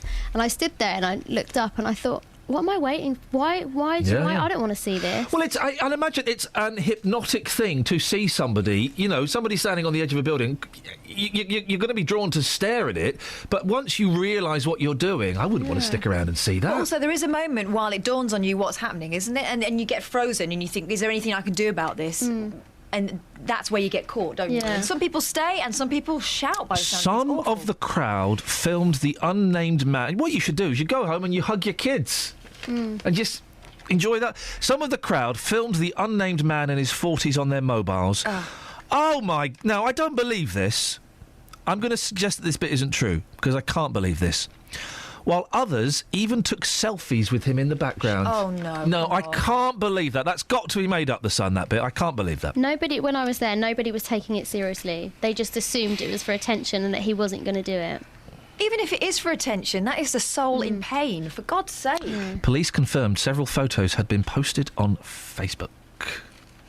Great work, guys. Huh? Aren't we great as a race of people? Human beings, huh? Witness Kellyanne Taylor, 35, said, "What is this thing with putting people's ages in papers?" I don't know why it's relevant unless you are trying to differentiate them from someone else of the same name. Kellyanne Taylor, 35. That adds nothing to the story. What does she do for a living? Something like Kellyanne Taylor 2. Yeah, exactly. Kellyanne Taylor, who by coincidence was 100 yesterday, said, "I am so disappointed in some of our citizens and so incredibly sad for him." Oh, so there's Kellyanne Taylor, then there's Kelly Porter-Smith, 20, added, "It made me ashamed to be from Telford." It's weird, isn't it? It's really weird. People are strange. I just don't understand.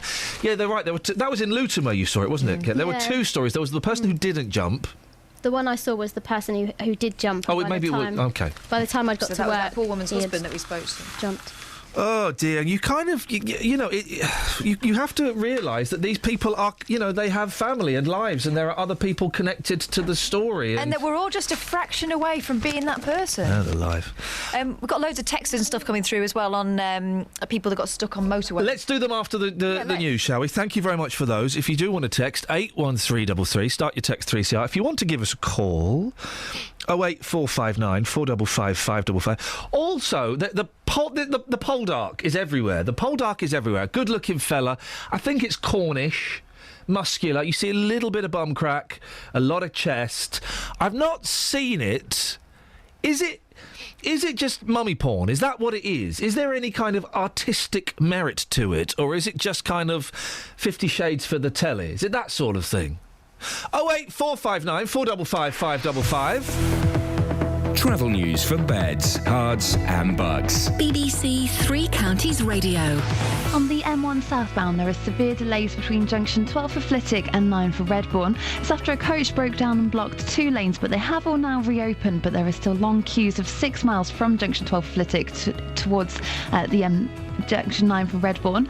In Hadleywood on the Ridgeway, that has been blocked in both directions at St Nicholas House, affecting people travelling between the M25 and Chase Farm Hospital. It also means that Stag Hill is very slow as a result, southbound between the M25 and Ferny Hill. In Stoke Hammond on the A4146 southbound, there's a lane blocked by an accident between Drayton Road at Water-Eaton and Stoke Road at the Stoke Hammond roundabouts. And in Yardley Gobian on Northampton Road, that's been partially blocked by a multi-vehicle accident at Grafton Road. Samantha Bruff, BBC Three Counties Radio. Sammy, thank you very much indeed. I've just had an email from someone saying the Suicide Man is now on Facebook as well somewhere. It's weird, isn't it? I don't know.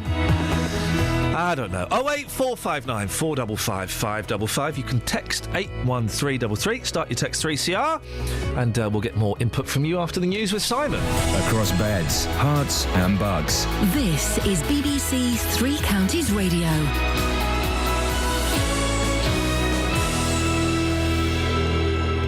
It's 8:30. The headlines. Senior officers at Scotland Yard are said to have ordered detectives to scrap an investigation into child sex abuse after the late Liberal MP Cyril Smith was arrested in 1981. A choirmaster has been jailed for 3 years for abusing boys when he worked in Hertfordshire in the 1970s, and Sainsbury's has reported a decline in sales for the 5th quarter running. Three Counties Sports. BBC Three Counties Radio. The former Holland coach Dick Advocaat has taken over at Sunderland for the rest of the season following Gus Poyet's sacking. In the Premier League last night, Liverpool moved 2 points behind 4th place Manchester United in the race for Champions League places after a 1-0 win at Swansea. And Reading are through to the FA Cup semi-finals after a 3-0 replay win over Bradford. Reading will face Arsenal in the Wembley semi-finals. There's a full Football League programme tonight. In the Championship, second place Watford go to struggling Wigan. Midfielder Ben Watson comes up against his former club. He says the players are focusing on Hornets fan Nick Crewis, who's still fighting for his life in hospital. No one deserves what he got. He went to watch a game of football and ends up in a coma, which is terrible. And hopefully, you know, he continues to get better and he can pull through. And as I say, every win we get now will be dedicated to Nick. In League One, Milton Keynes Dons travel to Oldham with a playoff place looking more likely than automatic promotion for Carl Robinson's side. While we're missing our players at key stages, it's difficult to find that form that we were magnificent doing. But is your mind starting to think about planning for the playoffs? Well, let's get in the playoffs first, and then if we can keep going and push for automatic, we'll do that as well. In League 2, second-placed Wickham are returned to Accrington, Stevenage make the trip to Exeter, and Luton go to South Wales to face Newport, with manager John Still still aiming for automatic promotion. Absolutely. We need to try and find a way of winning maybe 7 games. Draw here and draw there. That's what we need to try and do. We've done it before. That's what we're going to be trying to do again. Away form's been shocking. Away form has not been good. It hasn't been good. So only go one way, can't it? And there's coverage of all tonight's matches on Three Counties Sport from 7. In the Champions League, Arsenal are away to Monaco tonight, trailing 3-1 from the first leg of their last 16 tie. And in Netball Super League last night, Hertfordshire Mavericks lost 56-43 at home to Manchester Thunder. BBC Three Counties News and Sport. The next full bulletin is at 9. Call 08459 455 555. BBC Three Counties Radio. Morning, 08459 455 555 is the telephone number if you want to give us a call. Leslie's in Luton. Good morning, Leslie. Hello, good morning, Ian. I always try and come to you, Leslie, with enthusiasm and passion, and you always suck it out of me immediately. Really? Yeah? When was the last time you were enthusiastic about something? All the time. What? Well, not now, clearly. No, because I'm speaking to you. Oh, OK, so you're enthusiastic before you speak to me. The enthusiasm disappears when you're talking to me. And then how quickly after the phone conversation does it return? Just after the conversation. As soon as you put the phone down, you're back to being full of the joys of life. Yes, marvellous, exactly. Marvellous. I'm in many ways, I'm like morphine. Really? Thank you. What have you got for us, Les? Yeah, you were talking about people jumping off places committing suicide this morning. Yes, we were. Yeah, I witnessed quite a few of this though when I used to work at security. Quite a few of these? Yes. How many suicides have you witnessed? Call me now. I witnessed 3. Flippin' heck, Leslie. Where were you? Security, like at home for depressed people. Luton Arndale Centre car park. Yeah. Oh, in the late 80s and 90s. Oh dearie me.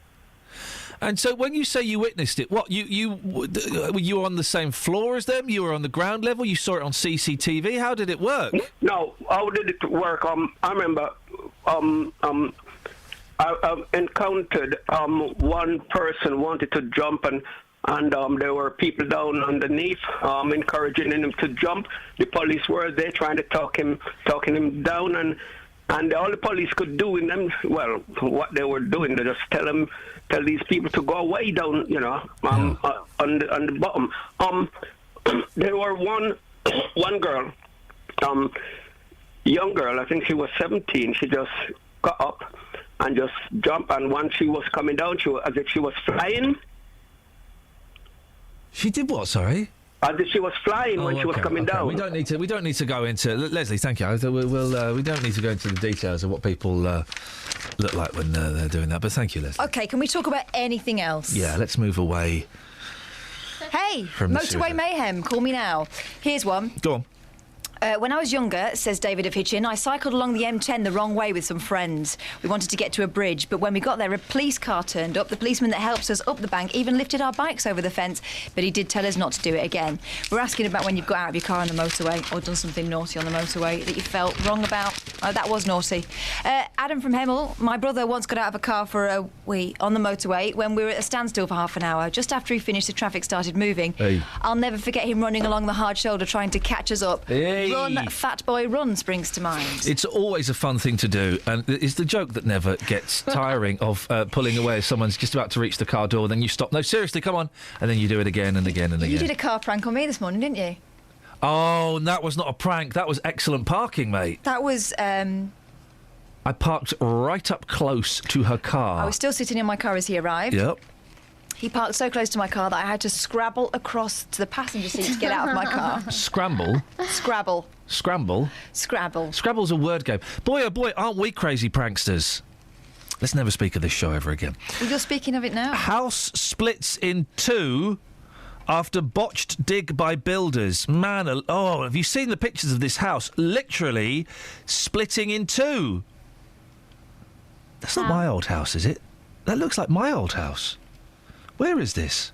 How did it split into two? Hang on a second, we'll get there. Builders. Hang on a second, we'll get there in a second. Let's drag this out as long as we can. We've got 20 minutes to fill, so let's not jump the gun ever so slightly. Where is this? Because that does not look like my old house. A couple whose house cracked apart and collapsed after botched building work described the moment as being like a disaster movie yesterday. Edward Goldswain, 40. What again? What's that got to do with anything? 40. In case it was another Edward Goldswain, whose house is fine. And his 8 months pregnant fiancée, Jacqueline Hale, 39. 8 months worth knowing. Fled the terrace property just in time.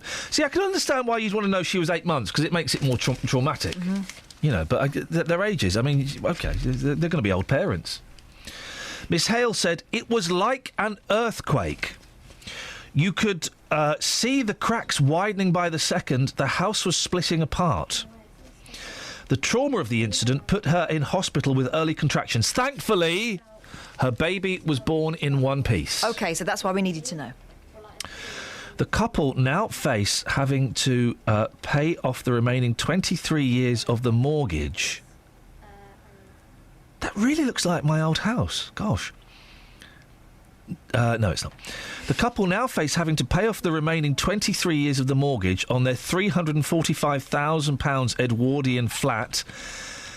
Oh, because they weren't properly insured. Oh, you guys. You suckers always get the insurance. They were awarded $300,000 in damage after a judge ruled the collapse was caused by the incompetence of builders. Well, they're never going to get that money from the builders. They'll just go bankrupt. The company is insolvent. The terrifying incident happened in 2012. Builders failed to install proper supports, and 2 months into the work, cracks began to appear. Oh, no. Oh, it's in Finchley. Not far from where I used to live, Finchley in North London. Miss Hale said the cracks were just getting bigger and bigger. Is she talking about the house or when she was giving birth? No, the house. Stop it. Huh? We thought we have just all... This sounds awful, doesn't it? We'll go to Justin in a second. We have to get out of here, and ran. As we got outside, you could see bricks falling. It was crumbling in front of our very eyes. Well, imagine being the house next door as well. Because that's not going to be brilliant. Have you heard this, Justin? No, what's going on? What's the vibe? A house collapsed, mate, after... This is the thing, because she was going to get a basement extension done, right? And this is very trendy these days. Instead, if you've gone up into the loft, you get the basement done. You get dug under the basement. Yeah. No. That's a ridiculous thing to do. You're undermining your house. Yep. You're doing what? Undermining your house, literally. Literally undermining your house. Good. Sorry? That was good. Good line. No, that's what undermining means. Hey, local and vocal. The couple now live in rented property in Harpenden. Oh. So, there is local. They sued Ames Plumbing and Building Services in the High Court, arguing that the firm was not competent to do the job. Well, of course not. They blooming ripped a house apart. Flippin' heck. Justin Dealey. Yes, boss. What you got for us, my dear? Well, we were talking about tea earlier on, weren't we? And the fact that we've now become a nation of coffee lovers. I mean, years ago, it was all about the tea for me. Now it's all about the coffee. Well, now, I remember being a kid, coffee was this strange, exotic drink, and you would get Nescafe, or you would walk past a posh shop in Windsor that had ground coffee beans, and we would marvel at the smell of the Orient, or whatever, but no one ever actually drank the stuff. I remember having my first ever cappuccino, 1988. I was 15. No, we stumbled in 1988. We stumbled across my friend Robert Thompson, Psycho Bob T, was having this weird drink. We said, "What's that?" He went, "Oh, it's a frothy coffee." It was a frothy coffee, 1988, the first time I'd ever seen cappuccino. Great year as well, great year. Those were the days. Yeah, absolutely. So advice apparently on one of the front pages of the national newspapers today on how long you should be leaving your bag in for. Yep. So I've taken this one to the streets. You went teabagging on the streets? I went teabagging out there, asking people how long do you leave it in for, and all the rest, and some very strange answers. Okay. Here's what people had to say.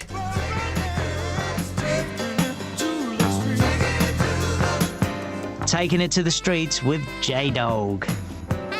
Teabag? Half hour? Come on, you're winding me up. Strong tea. You leave it in for half an hour? And pour some more water in. That's amazing. Yeah, you can't drink it boiling hot, can you? Yeah. When I have my breakfast, I drink it all in one go afterwards. So if I made you a cup of tea and I dipped the tea bag in for a minute, would you throw it in my face? Yeah. No, I wouldn't throw it in your face. No, I'll throw it away. Sir, you look like an English gentleman. You have great swag. Can I ask you, how long do you leave your tea bag in for? About 2 minutes. 2. The advice is 5. Really? Yeah. So? Let's get the Romanian perspective. How long do you leave it in for? 6 months. 6 months? Yeah. Wow. What's your name? Sam Feeney.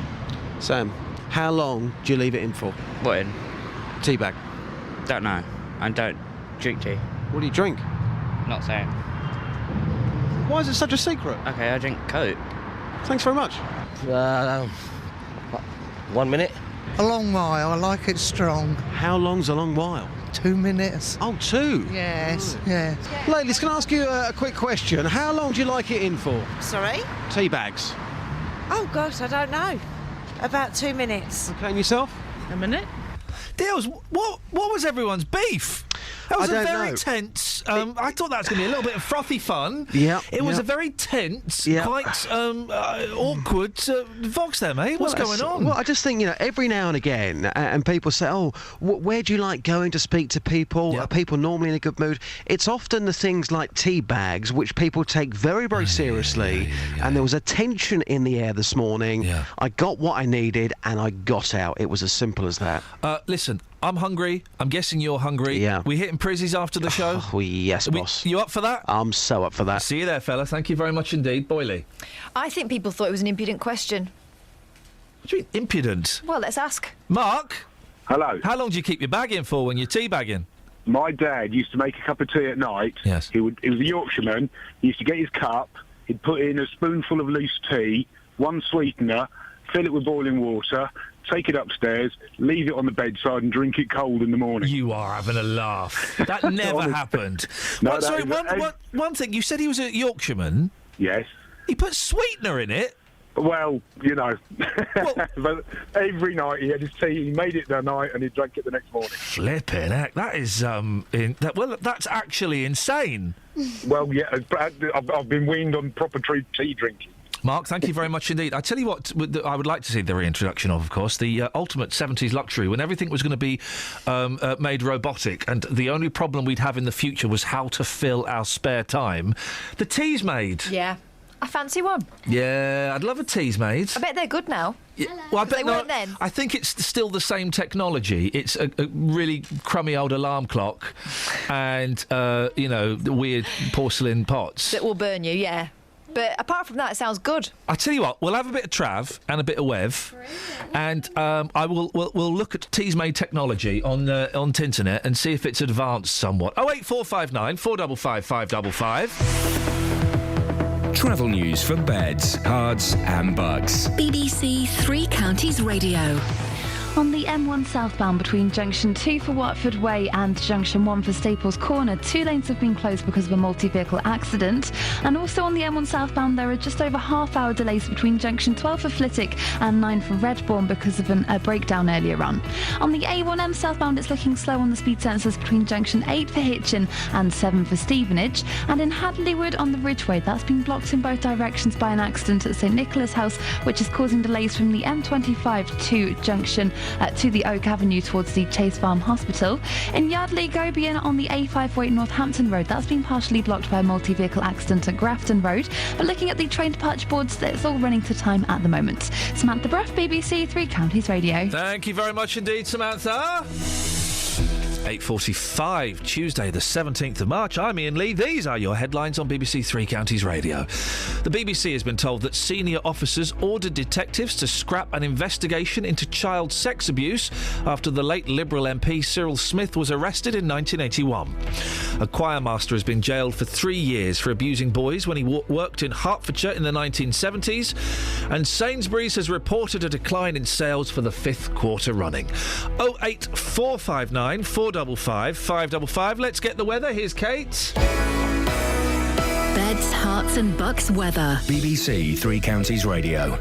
Good morning. It is a rather damp, misty, murky start to the day, but it should start to improve fairly swiftly, actually. We've got 1 or 2 spots of rain still likely, 1 or 2 showers, but they're not going to last for too long anymore. And the clouds should gradually start to thin and break. Now, as we head through the afternoon, we're more likely to see that happen and may even get a bit of sunshine before the end of the day. The maximum temperature likely to be 12 Celsius. It's going to feel a lot milder than it has done recently. The wind switched direction. It's a lot lighter as well. Now, overnight tonight, if you've still got 1 or 2 showers, they're going to disappear. We'll get some breaks in the cloud and some mist and fog likely to develop as well. The minimum down to 2 Celsius. Now, the mist and fog for Wednesday morning will lift quite quickly, and then it's looking like a better day, actually. Dry and actually quite pleasant. The sun should come out, the cloud will thin and break, and it'll feel quite warm as well. The maximum temperature for Wednesday, 11 Celsius, and that's your forecast. He's only wearing a suit. Roberto Perrone on BBC Three Counties Radio. Tip-top etiquette expert William Hanson, who is not a fan of politicians oversharing. Oh, good afternoon, Roberto. I feel slightly nauseous after that music. Thanks for that. Every weekday from 3. Let's talk to Harriet Harman, the leader of the Labour Party. We've been in Bedford and Cambridge, and we've had very interesting discussions. Let's talk cold callers. Do you have a tried and tested method of getting rid of cold callers? You've got to make up a word before you go on the phone, and so you can fit that word in without them realising the most time. Saying actually helps you feel calmer. Do you believe this, Sharon? Definitely. And since I read that, I've been doing it and I'm well chilled. Roberto Perrone, weekdays from 3 on BBC Three Counties Radio. Call 08459 455 555. BBC Three Counties Radio. Right, let's go to Tom. Morning, Tom. Hey. Hey, Tom, what you got for us? Well, I just wanted to say that, how did you get to be so good looking? What you are? What, a successful, talented philanthropist? Yeah. Well, I'll tell you how that happened. So, what? How did I get to be working on the radio? Yeah. That is an excellent question. Why, do you want to work on the radio? Yeah. Do you fancy it? Yeah. Do you want to come in one morning and do it with us? Yay. Whereabouts do you live? Westwick in the sweet shop. In the sweet shop? Yeah. You live in it? Hang on a second. I want to work with you. I will swap jobs. I'll come and live in the sweet shop. You come and live here. I tell you what. Well, listen. Well, how did I get into it? That's a really good question. I used to tell jokes in pubs and clubs, not very successfully, and I had an agent who was a dodgepot. And one day he said, there's a job going at a radio station in Milton Keynes. I think you should go for it. And I didn't want to do it because I didn't want to work in radio. But I did it and I quite enjoyed it. That's kind of the long way round. Catherine, how did you get into it? I studied. Yeah, you It's studied. the boring way. The boring way is how I got into it. Hang on, Kelly's young. How did you get into it, Kelly? Yeah, studied. Studied. Yeah. Studied. What are you studying at school, Tom? Well, I'm really studying about maths. Oh yeah. We're doing science right now. Yeah. How's that going? All right. Yeah. Do you like it? Yeah. You don't need maths. I mean, you probably need maths to get to other things. You don't need maths to work in the radio. Very rarely do I have to do any sums, which is brilliant because I don't like sums. Yeah. I'll tell you what, Tom. You're a bit of a distance from us, but I'm going to hand you back to Kelly or Catherine. Is your mum or dad there? Well, my mum's here, but she's just driving the car. Hey! Do you know what I'm thinking? Yeah. The holidays are coming, aren't they? Yeah, you got half term or end of term coming up soon. Let's see if we can sort something out. I know you'll probably be busy. Tom, I tell you what we're going to do. We'll have a word with your mum either now or if she's driving, we'll speak to her a bit later on, and we'll see if we can sort out you coming in and hosting with me an hour of the show. How does that sound? Okay. Just Sounds okay. okay. Tom, it's a deal. I'll put you back to the production team, and we'll sort that out. You see. He better not be any good, because if he's too good, I think he's going to be brilliant. I do think, and do you remember we suggested ages ago to the bosses here, boy boss and lady boss, that we had a programme where it was me hosting it, but instead of we take phone calls, but it was primarily two old people having a chat. It's been done elsewhere. It's not a particularly original idea, but you'd have two old people having a chat, and I'd kind of nudge them along a bit, but would sit back, and then people would phone in, and it'd just be a chat. Yeah, right? It's kind of like the Tony Blackburn show is now. Just some old guy talking to. Can he hear us? No, he's rocking out. He's rocking really out.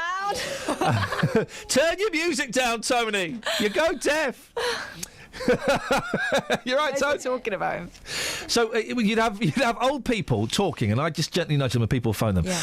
I would love to hear Sunday afternoon, 4:00. I don't know what we're transmitting then, but I would love to hear a couple of 9-year-olds and a couple of 9-year-olds being and an 11-year-old hosting it, and we'd be here just to nudge them and make sure everything was and press the buttons and all that boring stuff. But wouldn't that be awesome? I think it'd be brilliant. And they could play records, and they could chat, and they could talk about whatever they want to talk about. I would love that.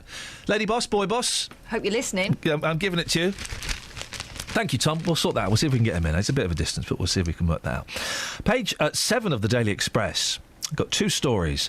The bigger of the story, taking up half a page, Now Victoria Beckham backs Elton in IVF row. Yeah. Victoria Beckham yesterday backed Sir Elton John's call for a mass boycott of fashion giants Dolce & Gabbana over their bitchy hissy fit. Can I just say a mass boycott? Because we're all thinking about buying a bit of Dolce & Gabbana today, aren't we?